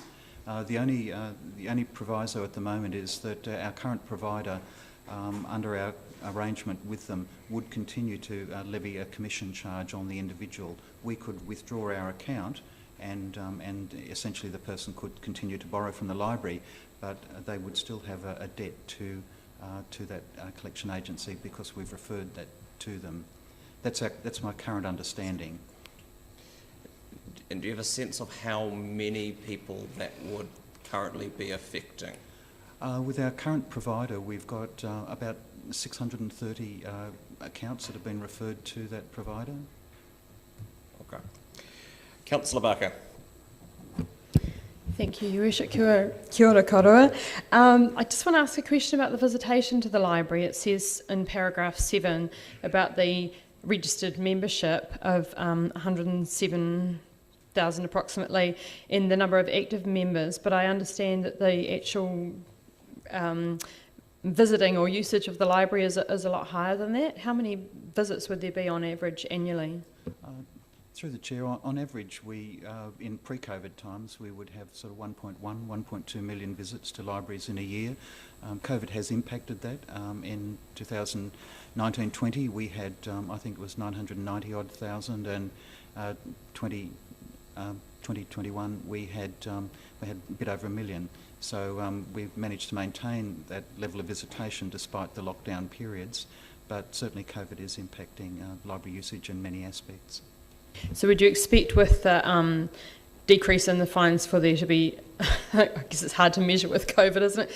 I guess one of the things, you had a lot of visitors from out of town using the library, would that be correct? Correct, yes. And that would have impacted those figures. So did you keep the difference in the Dunedin people that use it and the outside? Yeah, that would be kind of hard to measure, wouldn't it? My other question is around in the ROS survey, it has a percentage of users there. Would that be correct that it was about 64% of people who responded to the ROS survey used the library? Yes, I think we just have to... Yep. That was the previous one. I'm just checking my figures there. Sorry, my other question was just around that there was $101,000 levied in overdue charges, and I think someone else kind of referred to the question about how much it costs to manage those charges. So if we were to remove the charges, then how does that affect the general rate? Would people be paying more in rates to offset that, or would it be absorbed through the operational budgets? Through the chair, we have a 10 million-ish budget for the library, so we would manage that within that envelope. It's, I mean, for this financial year, it's about 50k, so we would manage that within that envelope. Councillor Gary. Oh, my question's been answered, thank you. Councillor Lofis. Tēnā koe, Your Worship, tēnā kōrua. I'm just following up on the Mayor's question about the accounts that have gone to debt collectors. So of those 630 or so, how many are like more than 2 years old? I'm sorry, I don't have that specific information. Certainly, if it's Council's intent that we explore the opportunities for basically retrieving those accounts from debt collection and cancelling any charges that may be relevant to those accounts that have been referred. We will certainly actively explore that and achieve that end to the ability we can. Through the chair, I guess just to add to that, I mean, if council wishes to move an amendment to what's already here, we could essentially close those debts and reopen the people's cards so they can reuse the cards without any existing debt for all historic debt, whether it's for overdue charges or for lost items, whatever it might be. Are there any further questions before I come back to you, Councillor Walker? Councillor Walker? Yes, sorry, it's going to both your point and Councillor Lefiso's around this very issue. And I know you're going to say you don't know, but do you know what the dollar figure would be of if we were to go down this avenue, those 630, roughly? The picture for debt referral is complex in that I mentioned earlier that we have over a number of years used a range of different providers, and what we haven't done at this point is to, I suppose, formally cancelled our arrangements with those providers. So strictly speaking, we have three providers to whom we've referred debt recovery. Two of those providers are essentially inactive in that we've not referred anything to them in the last couple of years, and the current provider is the one who we're actively working with to achieve debt recovery. And there, as I mentioned, there's about 630 odd accounts that have been referred to that provider. Just a brief follow-up question. Would it be fair of me to assume that, as is the case with most debt, that quite a lot of those 630, despite the pressure of a debt collector, wouldn't pay anyway? That's correct. Certainly the fact that we do have accounts that have been referred to other debt collection agencies and we haven't used them in the last 2 years, and those accounts haven't been resolved, suggests that the amounts are essentially unrecoverable. And I think the principle of debt collection is the earlier that the debt can be resolved, then the higher the likelihood that it can be satisfactorily sorted. Councillor Elder. Thank you, Chair. Bernie, I was just looking at background point 5, that some local authorities have already done this, and I was just wondering if there was anecdotal or real feedback on the effect that doing this has had on those libraries. Yeah, through the Chair, certainly we've had feedback from the Clutha District that the library usage has increased once their overdue charges have been removed, and certainly anecdotal feedback from other libraries is that that's certainly the case, particularly overseas. Some of the major US public libraries have abolished overdue charges, being the San Francisco Public Library, Chicago, and the 3 major public libraries in New York. So certainly there's an awareness of the impact of overdue charges is well beyond New Zealand. And our own experience having removed charges for youth borrowers, that's so members under 18, is that has certainly removed some barriers for not only just for young people but for families concerned about the likely impact of overdue borrowing by children in the family. So anecdotally, it has been positive, that removal of youth overdue charges, and the report before you is for the adult charges. Thank you. Thank you. I'll come to you with questions, Councillor. It's my intention to move the recommendations, including those charges currently referred to collection agencies when we get to that point. Councillor Houlihan. I was just wondering when you mentioned children, because some of my children are costing me a fortune with library books, but is there a particular type of demographic who are, adding up these charges? Through the Chair, I don't have any specific information on that, I'm sorry, but I think overdue charges can be accrued by anyone right across the board. Right, so there's no particular there's no particular type of person who has an overdrawn book? No, not a lot of children? It varies. I mean, some families are power library users in that they will borrow up to their limit of 30 items at a time on every child's card, and others will be more sparing in the borrowing that they undertake. So there's no real pattern that I could point to, I'm sorry. And as I understand it, we're waiving up to $15, but if people have fines over the 15, they have to pay those. Is that correct? That's our current arrangement is that however anyone accrues charges, whether they be overdue charges or holds fees or rental charges or lost book charges, once they, in total, reach or exceed $15, then a block is put on the further borrowing, and we ask the member to resolve those overdue charges. Under the proposal, if we had no overdue charges, it's still possible for someone to accrue up to that $15 level through holds charges, through hot picks rentals, $5 each. As I mentioned earlier, if someone loses an item almost instantaneously, that will put them over the $15, and that will block further borrowing until whatever is contributing to that cost is resolved. That's the proposal.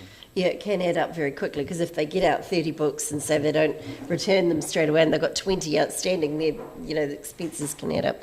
So I can imagine there will still be certain people who will have that problem. Thank you.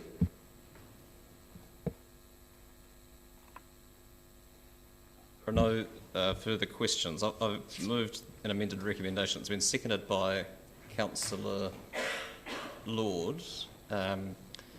And in speaking to it, it's been a timely thing to have on the agenda for this meeting because it presented me with the opportunity to reconcile existing overdue fines in my household, I might add, not accrued by me personally, and lest I end up being conflicted in this debate to wipe our own overdue charges. But I went into the library and I paid them.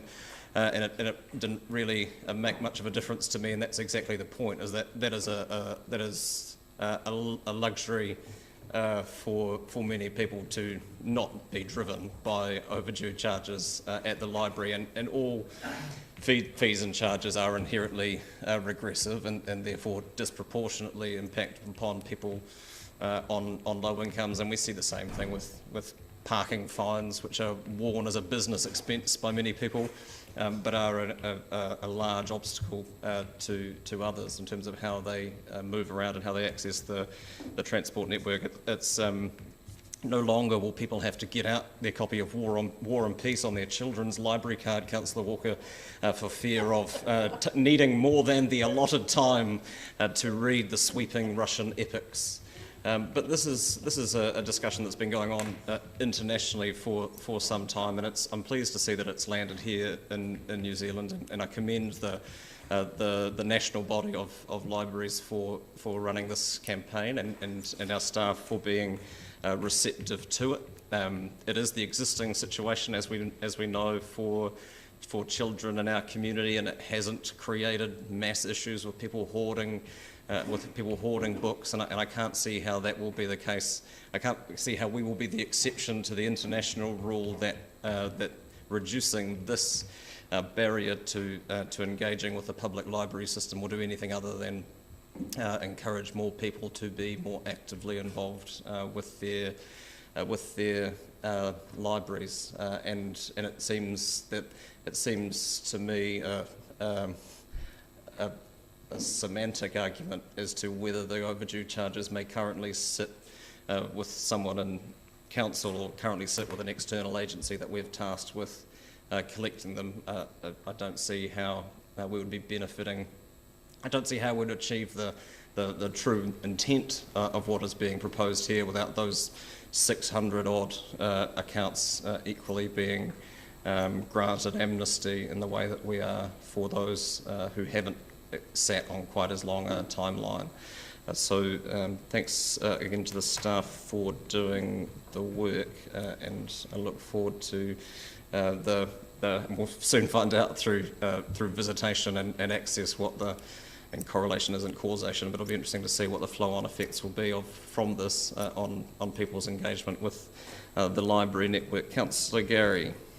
Thank you, Your Worship. For the second time today, I'm going to use the word enlightened because I think this is an enlightened move on our part. I have to say I was horrified to hear of the previous situation where the debt going to an outside party actually affected your credit rating, but in fact doesn't anymore.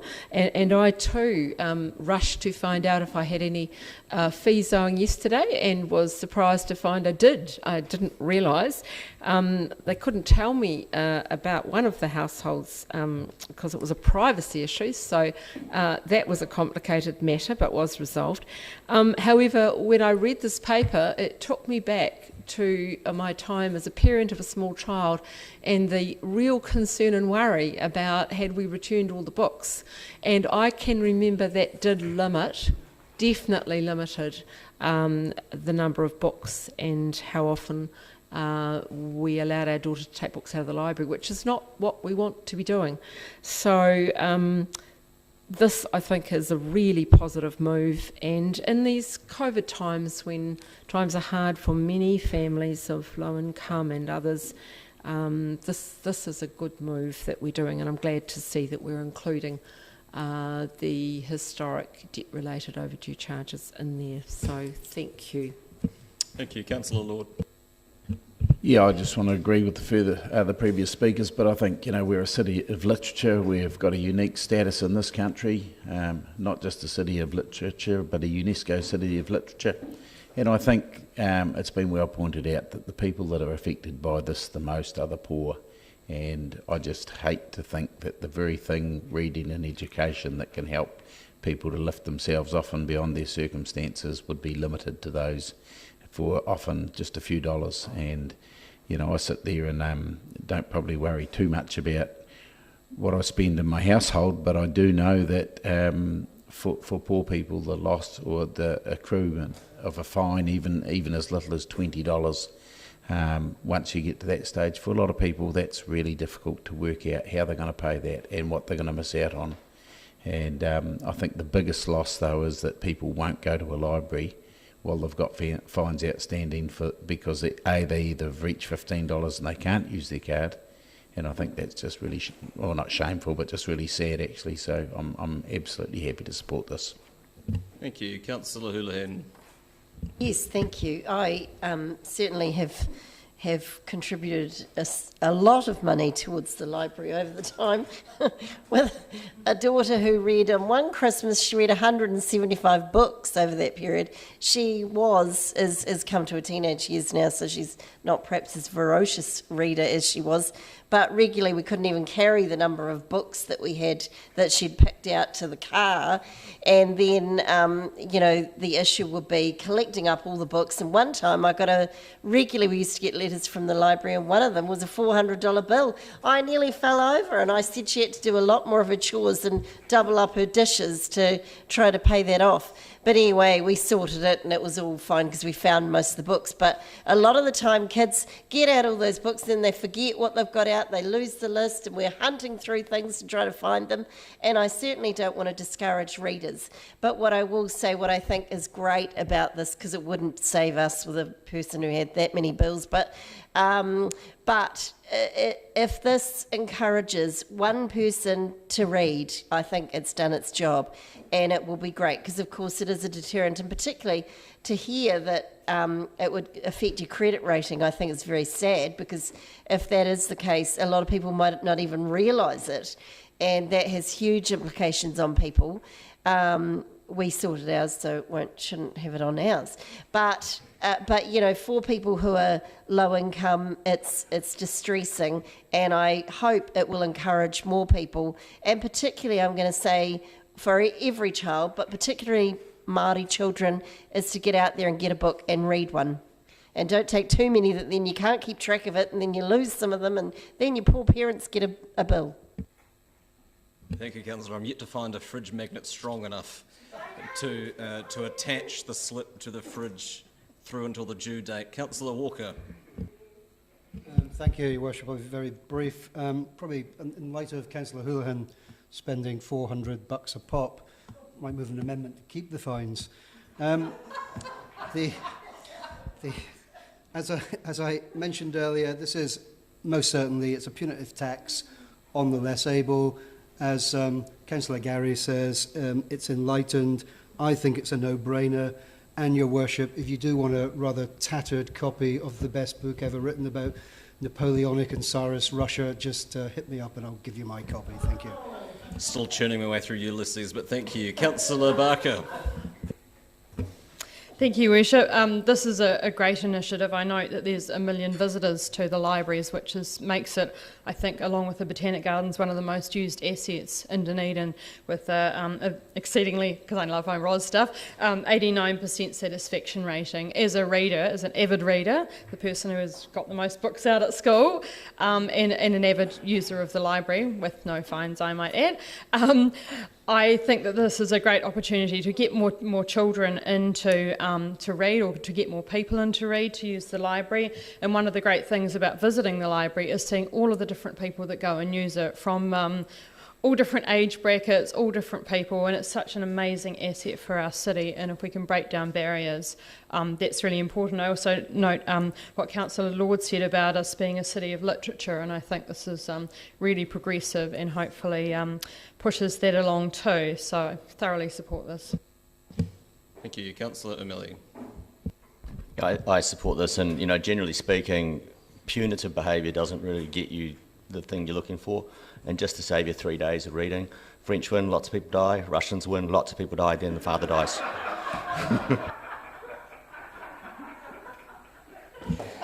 Yeah, I was always a fan of the Cliff Notes version. Councillor Elder.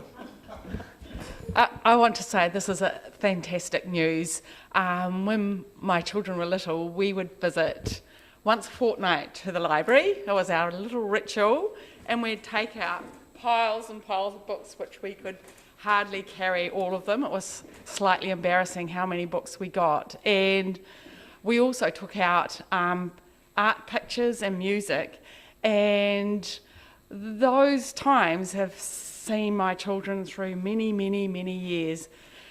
They all love books. They all love. They actually they did art appreciation as well, and this service to the community is just fantastic.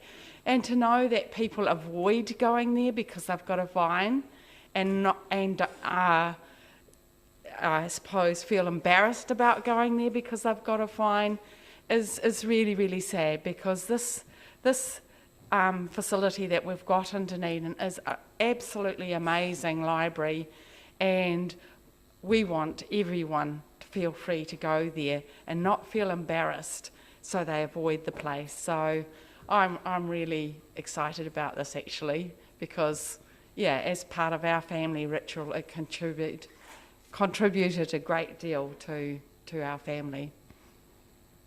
Thank you, Councillor. Further speakers? No. Well, I just, in response, would like to thank colleagues for their support for this.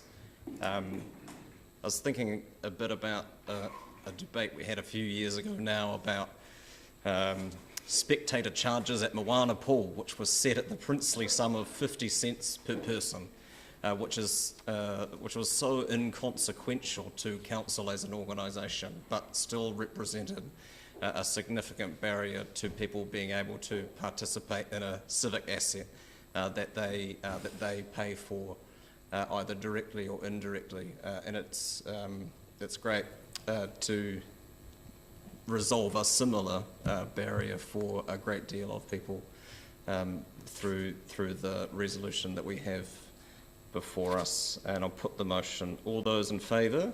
Aye. Those against? That's agreed. Thank you. All right, item 11. Part Dunedin Gasworks Museum site.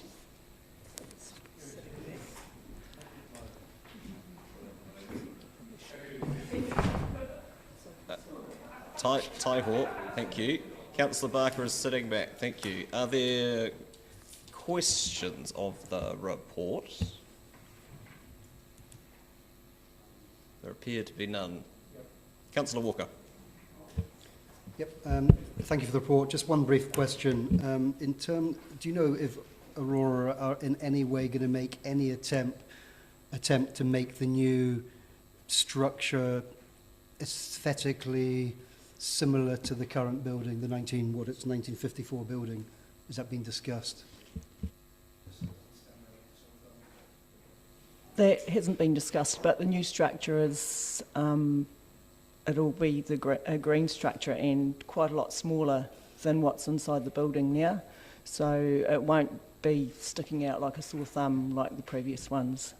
But we haven't specifically discussed any design effects of the new installation. Further questions? Councillor Hurland?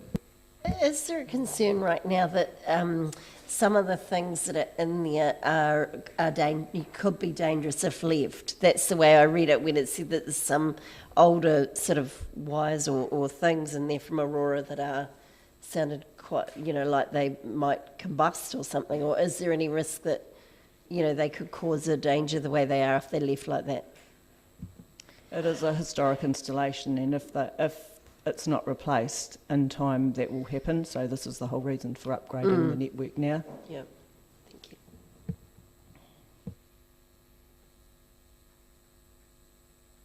Apologies, in the rush of enthusiasm, I lost track of. Councillor Lord? I think it's been moved by Councillor Lord. Is there a seconder? The recommendations, I assume you mean? The recommendations, yeah. Seconded by Councillor Vandevers. Would you like to speak to it, Councillor? No, it just seems eminently sensible to me. Further speakers? Being none, I'll put it. All those in favour?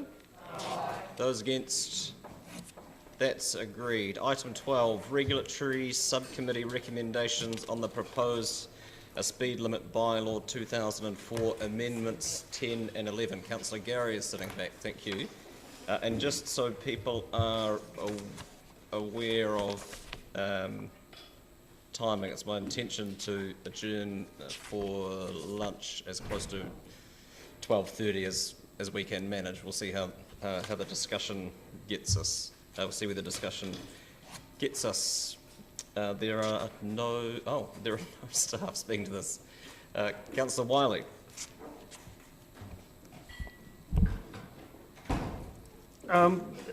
Sorry, I've got just before you do a procedural question. Who is here to respond to? I mean, some of them will be able to. Oh, there are staff coming. Okay. Sorry, that was just. I was nervous for you, Councillor, that you'd have to answer all the transport planning related questions on your own. So let's. We're being.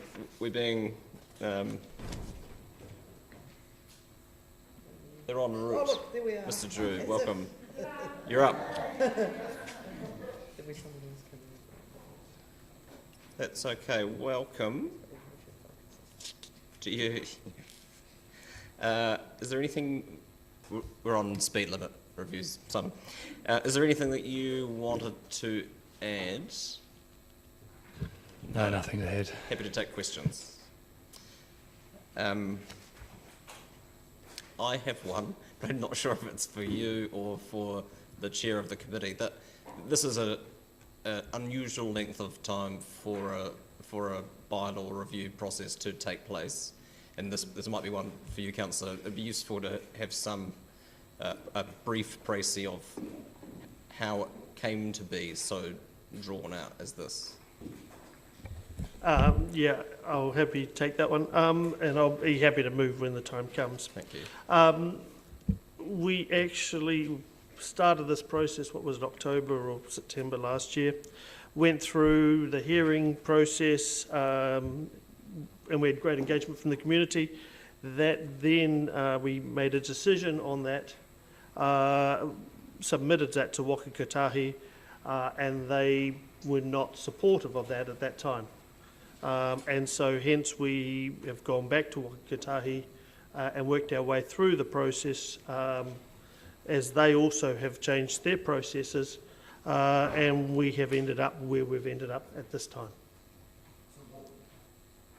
And what was the issue that needed to be resolved with the we had gone from what had been put in front of us was moving from 80 to 60 kilometres an hour, and we had suggested 70 kilometres an hour, and Waka Kotahi were not happy with 70 kilometres an hour, and they have since come back with supporting or acknowledging what we have now got in front of us.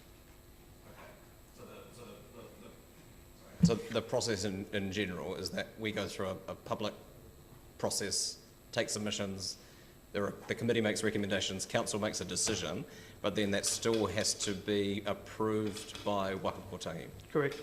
Thank you. And that was, and just for clarification, when we went through that process, November, December last year, staff had supported us in that process, and they believed that what we'd come to was appropriate and would work. When we took it to Waka Kotahi, they were saying no, it had to be either 80 or 60. 70 was not going to be recognised. But they, as you understand, they're comfortable with your current recommendations. Hence, we've gone through that process and where we are now. Thank you. I think that's really helpful context. Are there further questions? Councillor O'Malley?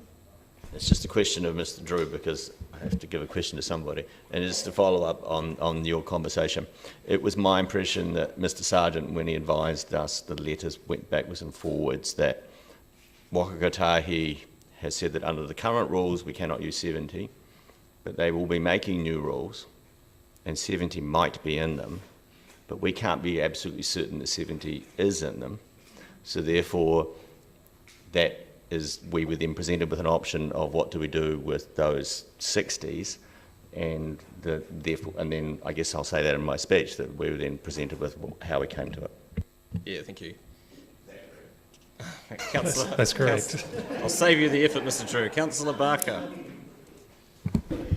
Can I just ask a question? I'm not quite sure who it's to. Just around Port Chalmers, I was on the cruise action group, and the speed limit of 30 kilometres came up every year, and we used to have to put through a special process to get it to 30 k's for the cruise season. So I just wonder why, when the majority of the respondents' feedback who preferred the 30 kilometres, why that didn't happen. It was a decision of Waka Kotahi, and so through the state highway, and then we were just changing the roads that came onto the state highway.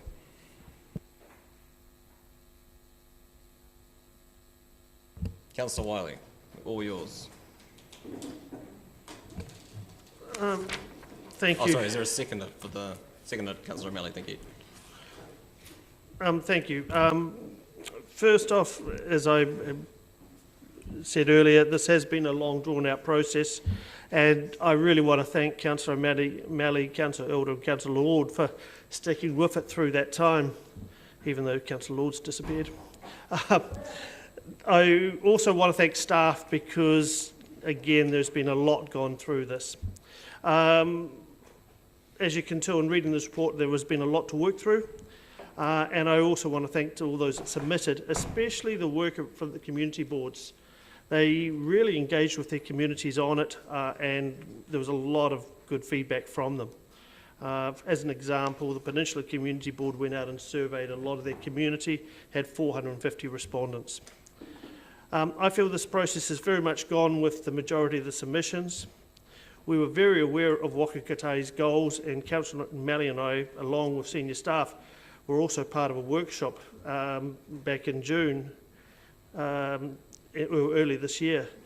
And it was interesting when you started hearing the issues across the southern region with the speed limits and how Waka Kotahi were changing their process or going through their processes. I think the maps will clearly highlight the changes and what the speed limits will be. And an example of that is if when you look at Pukahiki up on the peninsula, that was very much a clear response to the community up there where we dropped the speed limit going through the settlement there. The other thing that I would note, we actually had a very extensive drive around the areas, reviewing speed limits, the roading network, and the effects our decision would make. It is amazing when you do actually travel those roads and you look at them with a fresh pair of eyes as you go through them. So with that, happy to move this motion. Thank you. Thank you. Further speakers? Councillor O'Malley. Just two comments really about, well, I want to thank everybody else on the panel too, and the chairing of Councillor Wiley, and acknowledge to the public who have submitted on this and waited a long time for this outcome. To the commentary around Waka Kotahi, there is a tension always with the relationship of local authorities to achieve their outcomes and the national authority to do its role, and sometimes these tensions come to the fore, and this was a really good example of it. And the speed limit in Port Chalmers is another extremely good example of that. That took many years to get through, letters from the Regional Transport Committee, numbers of responses. And I am flagging to this body that Councillor Wiley alluded to a workshop or work group that the Mayor himself was on as well, where Waka Kotahi are coming in with new proposed national setting of speed limits once every 3 years from a national perspective. Almost all the territorial authorities have sent back response saying they don't think this is going to work. It will then go through the regional council to have to administer it. The regional councils have said they don't want to administer it. And so we're looking again potentially at another central government activity which has been designed, consulted with, and I'm hoping this time that when the consulting is over and it goes back that they hear from us. But otherwise we need to keep our ears and eyes open for changes that are coming through in the future, because we're trying to do our speed limit changes on an annual basis. The proposal will be that speed limit changes are done on a triennial basis, and that will mean that communities like Port Chalmers trying to get their speed limit change will have 3, 6 or 9 years to wait before they'll get that outcome, which I think will be too slow. But again, I want to thank everybody else on this committee. It was good being on it, and thank you, Councillor Wiley.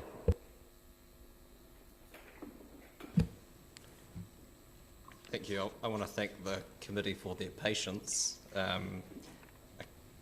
It's an extraordinary way of going about responding to our community's concerns, and some, I mean, Port Chalmers has been mentioned, but some have been concerns held by neighbourhoods for a considerable period of time, and Pukahiki is a grand example of that, and it's great to finally be able to make a decision on making it safer for residents in that in that area. For how long we get to make annual decisions about speed limit reviews remains to be seen.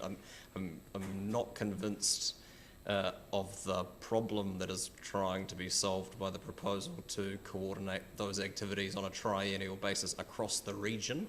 Surely there are simpler ways of addressing where there are cross-boundary issues through territorial authorities, but we'll get to have that debate another day. In the meantime, though, we will continue to be able to do this annually, and I thank the committee in particular for providing a starter for 10 at the end of their recommendations of things that are worth reviewing as part of the next review process, because this always happens every year where people turn up and say, what about me, or what about my street, as you would expect when that is the only opportunity that they have to be able to engage in road safety matters as they pertain to speed limits. So useful to have that as a resource to draw upon when we next go down the speed limit bylaw review route, which will hopefully be slightly more efficacious than the one that is currently set out before us today.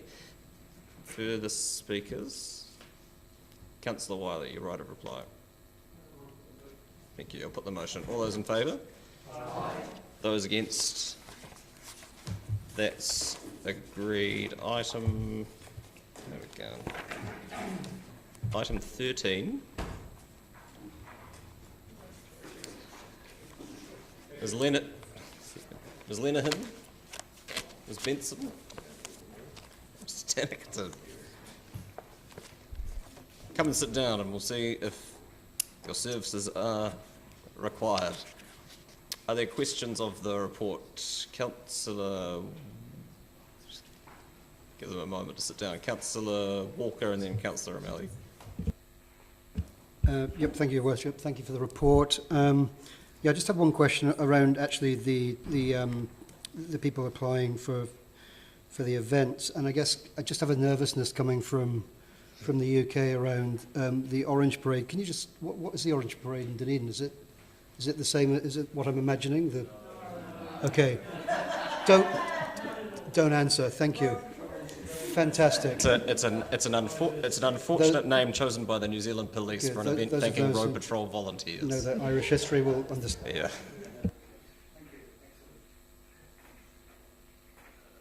Councillor O'Malley. I think it's a question as much as with the 3 Mile Hill road closures. I drive that road quite a lot, and when that road is closed, the sign to tell you it's closed is at the top of 3 Mile Hill. And then if you're trying to get down to the Taieri Plain, then you have to go all the way back to Kaikorai Valley to go around the detour. Would it be possible when we close 3 Mile Hill to put a sign at the bottom of the road at Kaikorai Valley to say road closed ahead at 3 Mile Hill?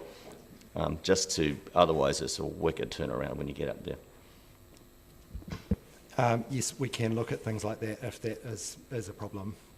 There's obviously difficulties trying to identify the best point of catching people before they go to the point where they can't turn around, if you know what I mean. I wouldn't take the other one away, it's just that a fair chunk of heading up the way. Extra signage, yeah. Are those, just following on from that, are those points at which there is signage, is that something that is suggested by the event organiser as part of their traffic management plan, or is it entirely decided by council staff? It's a bit of both, really. There's often there's a traffic management plan that's presented to council staff, and through experience in previous years, we can add additional signage if needed. Great, thank you. Councillor Reddick. Is notification to My Little Local part of the standard procedure for these various road closures? Because I perceive that quite a lot of people use that app to determine road closures around the city. It's my understanding that apps and other notification services will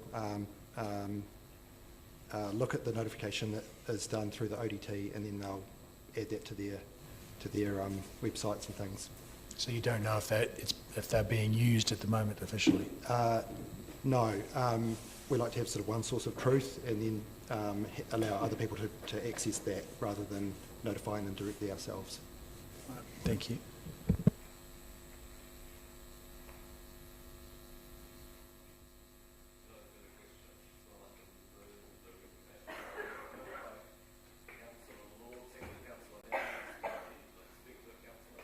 No, all makes common sense again. Just a question, Mr. The cancellation of the Santa Parade, I assume that's been deleted from the list. The report prepared for the agenda, we will manage events accordingly. So if events have to change because of COVID, then we'll manage, but we need this in place in advance of that.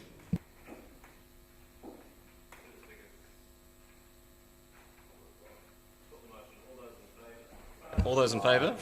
Those against? That is agreed. Item 14, Representation Review 2021, Adoption of Final Proposal. Ms. Wikaina and Sullivan, welcome.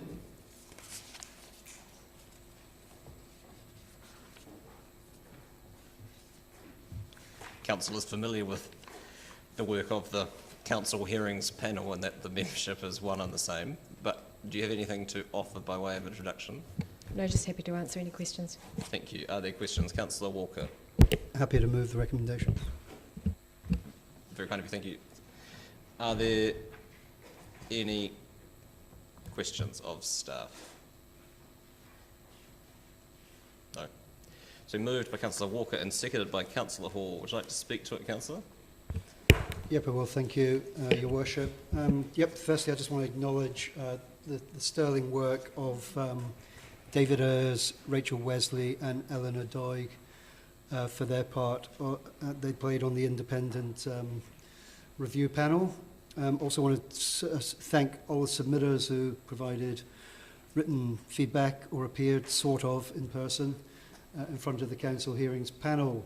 Community boards aside, and I'll come back to that in a minute, obviously I support the proposal to keep councillors at 14 for diversity of thought alone, whether that may be red, blue or green or in between, and for the council to be elected at large. And we've gone through the many varied reasons as to why there's probably benefits in that related to having a ward system as we used to.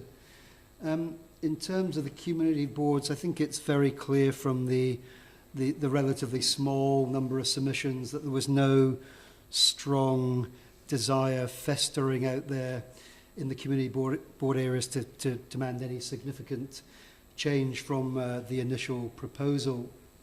And of course, and I'm trying not to look to my right to Councillor Gary here, that certainly wasn't the case during the previous rep review, and it's hard to believe it's been 6 years since the last review when, as chair of the Chalmers Community Board, I worked together with the other board chairs, Fun Times, Councillor Gary, to fight the proposals to downgrade the boards in terms of numbers of members, size of areas, and actually the very existence of the boards at all. And at the time, I think it was seen, rightly or wrongly, as sort of a concerted attack on the very existence of the boards.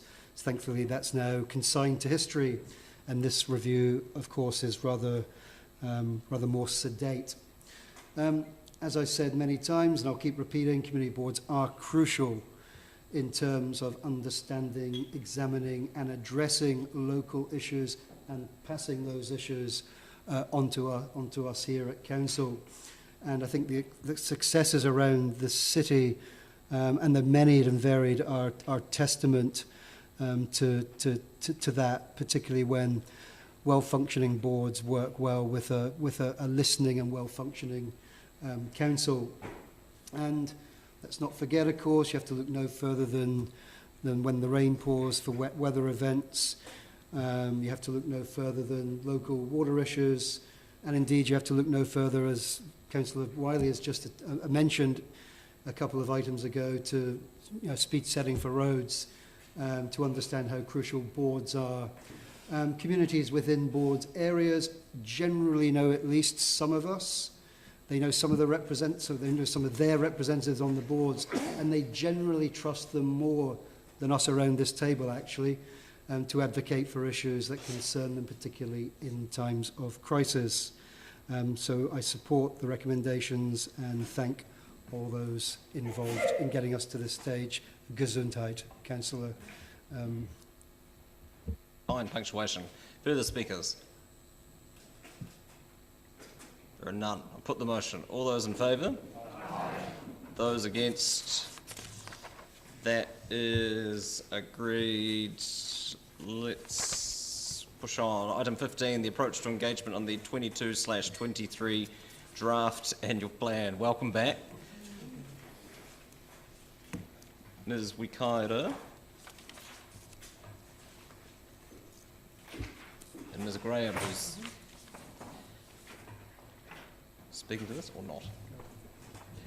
We're happy to take questions, councillors. We just wanted to give you an early indication of how progress is going and what our plans are. Thank you. And Mrs. Bodecker, welcome.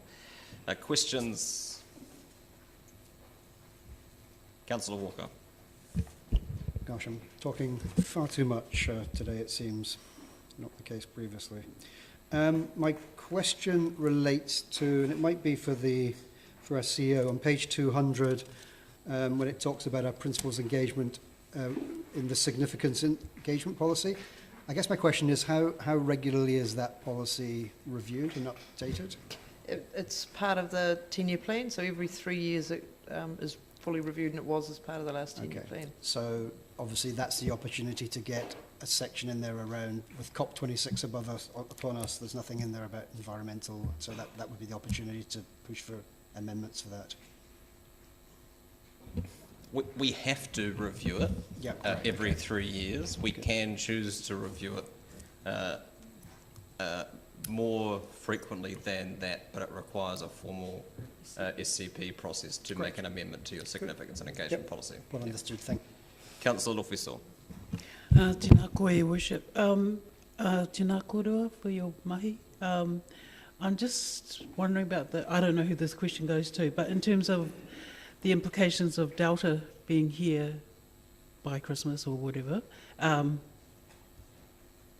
what implications will there be for consultations publicly? Will it have to be by Zoom, or have you done that kind of thinking? We had our first significant meeting after the traffic light announcement yesterday at 4 o'clock, and so we're starting the planning, but it's too early to know what will and won't be mandated for us. But that was something that we highlighted as including even the future of public meetings and what they will look like. So it's in our thinking, but we just don't have answers yet.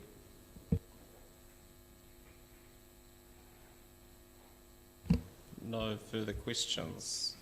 Would someone like to move the recommendations? Moved Councillor Hall, seconded Councillor Benson Pope. Would you like to speak to it, Councillor? Further speakers? Councillor O'Malley. Thank you, Worship. I just want to note the points in terms of engaging into the future and the acknowledgement that people had come to us with the 10-year plan with requests, and that we are starting to take that on in a structural way, and I'm glad to see that, because you obviously know my opinion on how we deal with that. And I look forward to seeing how that plan unfolds and how we engage with the community to let the community understand how our funding cycles work, so that they engage at an appropriate time so they can get what they're looking for if we can achieve it. Thank you. Thank you. Further speakers? Councillor Hall, your right of reply. I'll put the motion. All those in favour? Aye. Those against? That is agreed. Item 16, the meeting schedule for 2022. Are there? It's a lot easier. It's a lot easier when none of you are making holiday plans, isn't it? Councillor Walker has a question. Thank you, Your Worship. I do have a question, and although it seems rather strange setting something when many of us might be unemployed in the latter part of this, it's just a question around the date of the council meeting for Tuesday 28th of June, which follows the first Matariki holiday. And my assumption was that if we had a long weekend, we would move the council meeting to a Wednesday, even if it falls on a Friday or a Monday. Great. Fantastic. Thank you. The meeting will be held on the 29th. If I can just point one out, it's correct on the list of proposed meeting schedule attachment A, but for those of you who like to see it on the calendar, there will be a council meeting on the 31st of January, so just it's not coloured in on your calendar, but it is listed on the schedule. Which is a Monday, but it is the exception that proves the rule. And thank you for alerting the visual learners among us to that. Councillor Barker and then Councillor Benson Pope. Thank you, Richard. I just have a question around the annual plan hearings, and we had some feedback that people might like to come in the evening, and I just wondered if that could just be flagged as an opportunity. I guess the timings aren't in there, but it would be... That discussion, Councillor, if I may, will happen at the annual plan meetings when we look at what your approach to engagement will be, because we didn't want to predetermine the fact that you would want to consult, for example. Councillor Benson Pope. Can I just ask, please, Mr. Chairman of Staff, that when the excellent calendar, which I think I've not seen before in this form, is finalised, that people could have a copy printed in a reasonable size for them, much and all as we live and die by our digital diaries. I think it's useful to have that overview. Yep, absolutely. Thank you. Councillor O'Malley. It's just a question around the timing of the committee meetings and quarterly reports. Because I'm just looking at, obviously I was looking at infrastructure. It's tight up at the start of the year, and then there's quite a chunk of time between the end of the year and the next, and presumably the cycle into 2023. So, how many of those actually will align to? I'm looking especially the April and May. They're quite close together there. Will align with quarterly reports, and then will we have a situation where there may not be a meeting because, in fact, we've just done the quarterly reports and there's not much to go, is my concern. Yep, so it's a balancing act between what is on in April and May with the annual plan and what other matters. And for once we get into August and September, that's why you'll see we've got, if you agree to it, council meetings scheduled on a fortnightly basis, so any activity reports can go straight to that. Except we may not be doing activity reporting in that period post-July, but we've done the best we can. As Claire said, it's a balancing act, so there will be quarterly reporting for one of those rounds, but the other round will have items, substantive items, as opposed to the reporting items.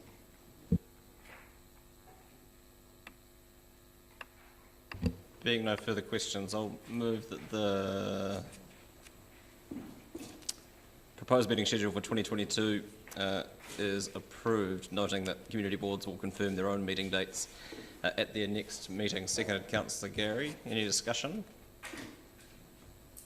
Being none, I'll put it. All those in favour? Aye. Those against? That is agreed. I think we can... We'll have a crack at item 17, shall we, and then we'll adjourn to lunch. Item 17, councillor appointment to an outside organisation, which is reasonably straightforward. As councillors will know, we have a number of appointments, some historical, some more recent, to external community organisations, one of which is the Otago Settlers Association, and it is currently vacant, and Councillor Barker has generously offered her services to fill that vacancy for the remainder of the triennium. Thank you. That is about it, really. It's been moved by Councillor Walker and seconded by Councillor Gary. Would you like to speak to it, Councillor? Fine appointment. Further speakers? I'll put the motion. All those in favour? Aye. Those against? That is agreed. Thank you. I'll move that we adjourn the meeting until 1:30. Seconded, Councillor Gary. All those in favour? Aye. Those against? That's agreed. Thank you.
Apologies for the delay. It's 1:38, item 18.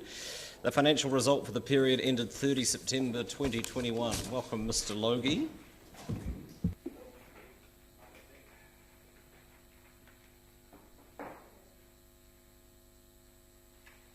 Any opening remarks from you? Just a couple of things through the chair.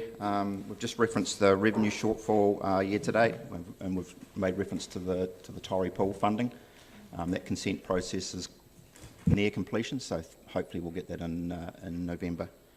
In terms of capex, slightly behind, reflecting the impact of the lockdown in August, but Three Waters is certainly running ahead of budget on their renewals, which is good.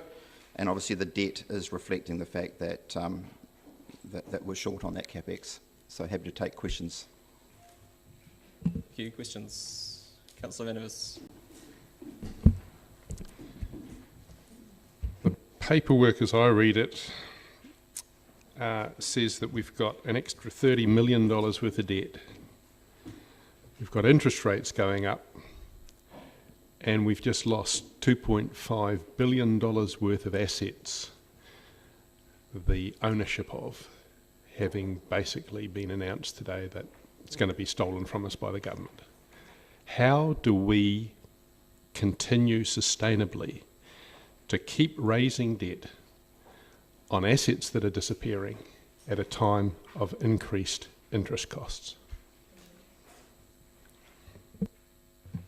So I can't reference what the government has announced today. In terms of our debt position, it is in line with the 10-year plan, where we set the debt limit. In terms of interest rates, our current hedging has already built in the fact that interest rates are climbing. So according to my financier, that things are still okay. So we budgeted 2.85% for this year, and our floating rate is currently sitting at 2.5. If you were to raise new debt now, what would it be costing you? I know it's going to cost me 4.75. So our floating rate for this year has been set at 2.5. So that will be the rate for the balance of the year. And for next year, have you got any indications of where that's going? No, I don't. Sorry. Have you done any modelling on what the inevitable increases are going to do to our interest rates? So we will keep an eye on the interest rates. Obviously, again, referencing back to Dunedin City Treasury, they will give us indications if they think they're starting to see a climb in the rate that they can borrow at. And then obviously we will have to come back to council if we thought that there was a risk of interest rates getting beyond what we think what we've currently got in the budget. Thank you. But we do have some headroom. Thank you. Councillor Raddick. Yeah, just a couple of things about the funding shortfalls. The external funding for the new Mosgiel pool, was that coming from an external loan, or was that we weren't getting any government help for that? No, that's coming from the trust. Oh, yeah. And the grant revenue this is from NZTA for transportation, I presume. Is that a correct presumption? Correct. Yep. And by how much was our I suppose assistance reduced? So, hang on a sec. If I just go to page 220, where we make reference to the grants and subsidies revenue. Right. So in there we've indicated the $4 million in relation to the Mosgiel pool, and then $2 million in relation to the transport renewals. That's obviously reflecting the fact that we've done less renewals. So obviously we get paid for the renewals that we do. If you go to the capex portion of the budget, it makes reference to the fact that our renewals are behind for year to date. But there has been general cutbacks across the country in transportation. Huh? My understanding is actually our funding would be slightly higher than what we originally predicted. Obviously, it is still driven by our capex program. So the renewals, the phasing of the renewals by the transport team is a little bit out in terms of compared to their delivery. They're telling us that their delivery will ramp up, and then obviously the corresponding revenue will come in accordingly. Great. Well, that's good. And my question about interest has already been answered. Thank you. Councillor Houlihan. Thank you. Just looking at these charts here on page 213, I'm just wanting to clarify a couple of things. On the one, don't know, it doesn't say, year-to-date operating surplus deficit, where we've got, so the actual, and then it looks like it's tapering way, it's quite a dramatic drop. What's caused that? So that's impacted by the $4 million that I referenced. Oh, relating that's to the Mosgiel pool. We're blaming that on the Mosgiel pool. Right, okay. We're not blaming it, we're just saying that We just need to be clear. Right. It's not blaming, but there is a condition with the trust that when certain things have happened around consenting the pool, the money will come to us. Those conditions haven't been met, so it's purely timing. Yes. So when we developed the budget, we had to estimate when we thought that was going to occur. Yes. Obviously, with the delays that have occurred, it will come in later. So that graph will flip up when that money comes in. Yes, okay, thank you. And then this other one here, the year-to-date operating cash flow, it looks like our actual is slightly higher than last year and well above what we actually budgeted. Why is that? You know, just any reason for that? Or? So some of that is the timing of the rates revenue. You can get your rates revenue a day out. Oh, right. Across a month, and it can actually make quite a large difference. Right, yes. Okay, that's good to know, thank you. Just another question around what Councillor Vandervis was saying before. Him and I both raised that. I think it was at the 10-year plan time, around the question of interest rates, and I think it's a very valid question that he's asking. But the answer at that time, I thought, was that we'd secured a really good rate for quite a way, you know, for quite a long time in the future. Is that now not the case, or is that, what is the situation? So we do have Treasury on our behalf, have hedges in place to protect us against interest rate movements. Yes. But obviously, as you bring in new borrowing, some of that will be unhedged. And we're bringing it, so at the moment we've got quite a lot of new borrowing coming in, is that what you're saying? No, what I'm saying is that Treasury base their hedging based on what we say we're going to borrow. So there is a degree of hedging in relation to the borrowing as we go forward. But obviously the further you get out in the 10-year plan, the less hedging you're likely to have. Yes, okay, thank you. Bearing in mind that we budgeted 2.85, our floating is currently 2.5, yeah. There is a likelihood, and I don't want to put words in Richard's mouth, but historically they tend to over-guesstimate the starting rate for the year, and obviously at the end of the year we sometimes get a rebate on our interest. Right, okay, thank you. The forecasting is conservative, is that the phrase you're looking for? Correct, that's probably the phrase I'm looking for. Thank you, Your Worship. Councillor Elder. Thank you, Chair. Waipori Fund net operating result, actual 1.7, budget 818, variance 947. Councillor, it is also the subject of the following paper. So if people have questions about the Waipori Fund result, it's probably best addressed when Mr Davey is there to answer questions about the Waipori Fund. I was just a general comment I was going to ask. Is it a question? About. Yeah, just a general comment. How would you see that Waipori Fund is performing? That's just probably some comment for on Mr it. Davey, who will speak to it as the next paper on the agenda. Okay. Councillor Lord. Yeah, Gavin, I do sort of know the answer, but I'd just like you to talk about the bottom right, the borrowing metrics graph on page 213. So can I just clarify that at the moment the LGFA target is that interest as a percentage of rates revenue can be up just less than 30%, and we're actually at 4.5%. Correct. So are there councils around that would be getting close to the top end of those metrics?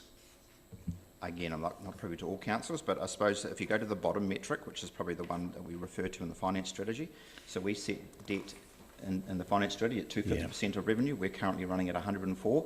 Can I suggest there is a number of councils that are over the 250 mark? Yeah. Okay, thank you. Someone like to move the recommendations per the order paper, moved by Councillor Lord. Thank you. Is there a seconder? Seconded Councillor Wiley. Would you like to speak to it, Councillor? Well, it's there for everyone to see. I think the fact that we've had a shortfall on our budget this year, this month, has been quite clearly the trust haven't handed over the money because the resource consent for the Mosgiel pool hasn't gone through, but apart from that, you look at it, it's pretty good news. There's not too much that would concern me or shouldn't concern. Yeah, thank you. Thank you. Further speakers? I'll put the motion. All those in favour? Those against? That is agreed. Item 19. The Waipori Fund quarter ending September 2021. Welcome, Mr. Davey. Bearing in mind the questions that have been asked in the room while you were present but not at the table to answer them, anything you want to offer by way of introduction? Yeah, first of all, it was a pleasing quarter for the fund with a return of 1.8% versus the benchmark return of 0.4%. Australian and New Zealand equities performed particularly well, and fixed interest assets not so well given rising interest rates, but the fund is well diversified, with 54.5% invested in growth assets and 45.5% invested in fixed interest. So the fund's well diversified and conservatively managed. So it was a pleasing quarter. Thank you. Questions? Councillor Elder, has it been answered? Thank you. Further questions? Very clear. Someone like to move the recommendations? Moved Councillor Lord, seconded Councillor Elder. Would you like to speak to it, Councillor? No, I'm happy to leave it as written. Thank you. Further speakers? Councillor Elder. I was just wanting to congratulate them on that performance. Thank you very much. You're right of reply? No, you're comfortable. I'll put the motion. All those in favour? Aye. Those against? That's agreed, which brings us to the end of the public part of the meeting. I'll move that Council, per the order paper, move into non-public, and that Chris Hopkins, Deputy Chair of Dunedin City Holdings, is permitted to remain in the meeting because of his knowledge for item C5, which would be of assistance and is relevant to the matter being discussed, and that the meeting adjourn to enable media to leave. Seconded Councillor Gary. All those in favour? Those against? That's agreed. Thank you.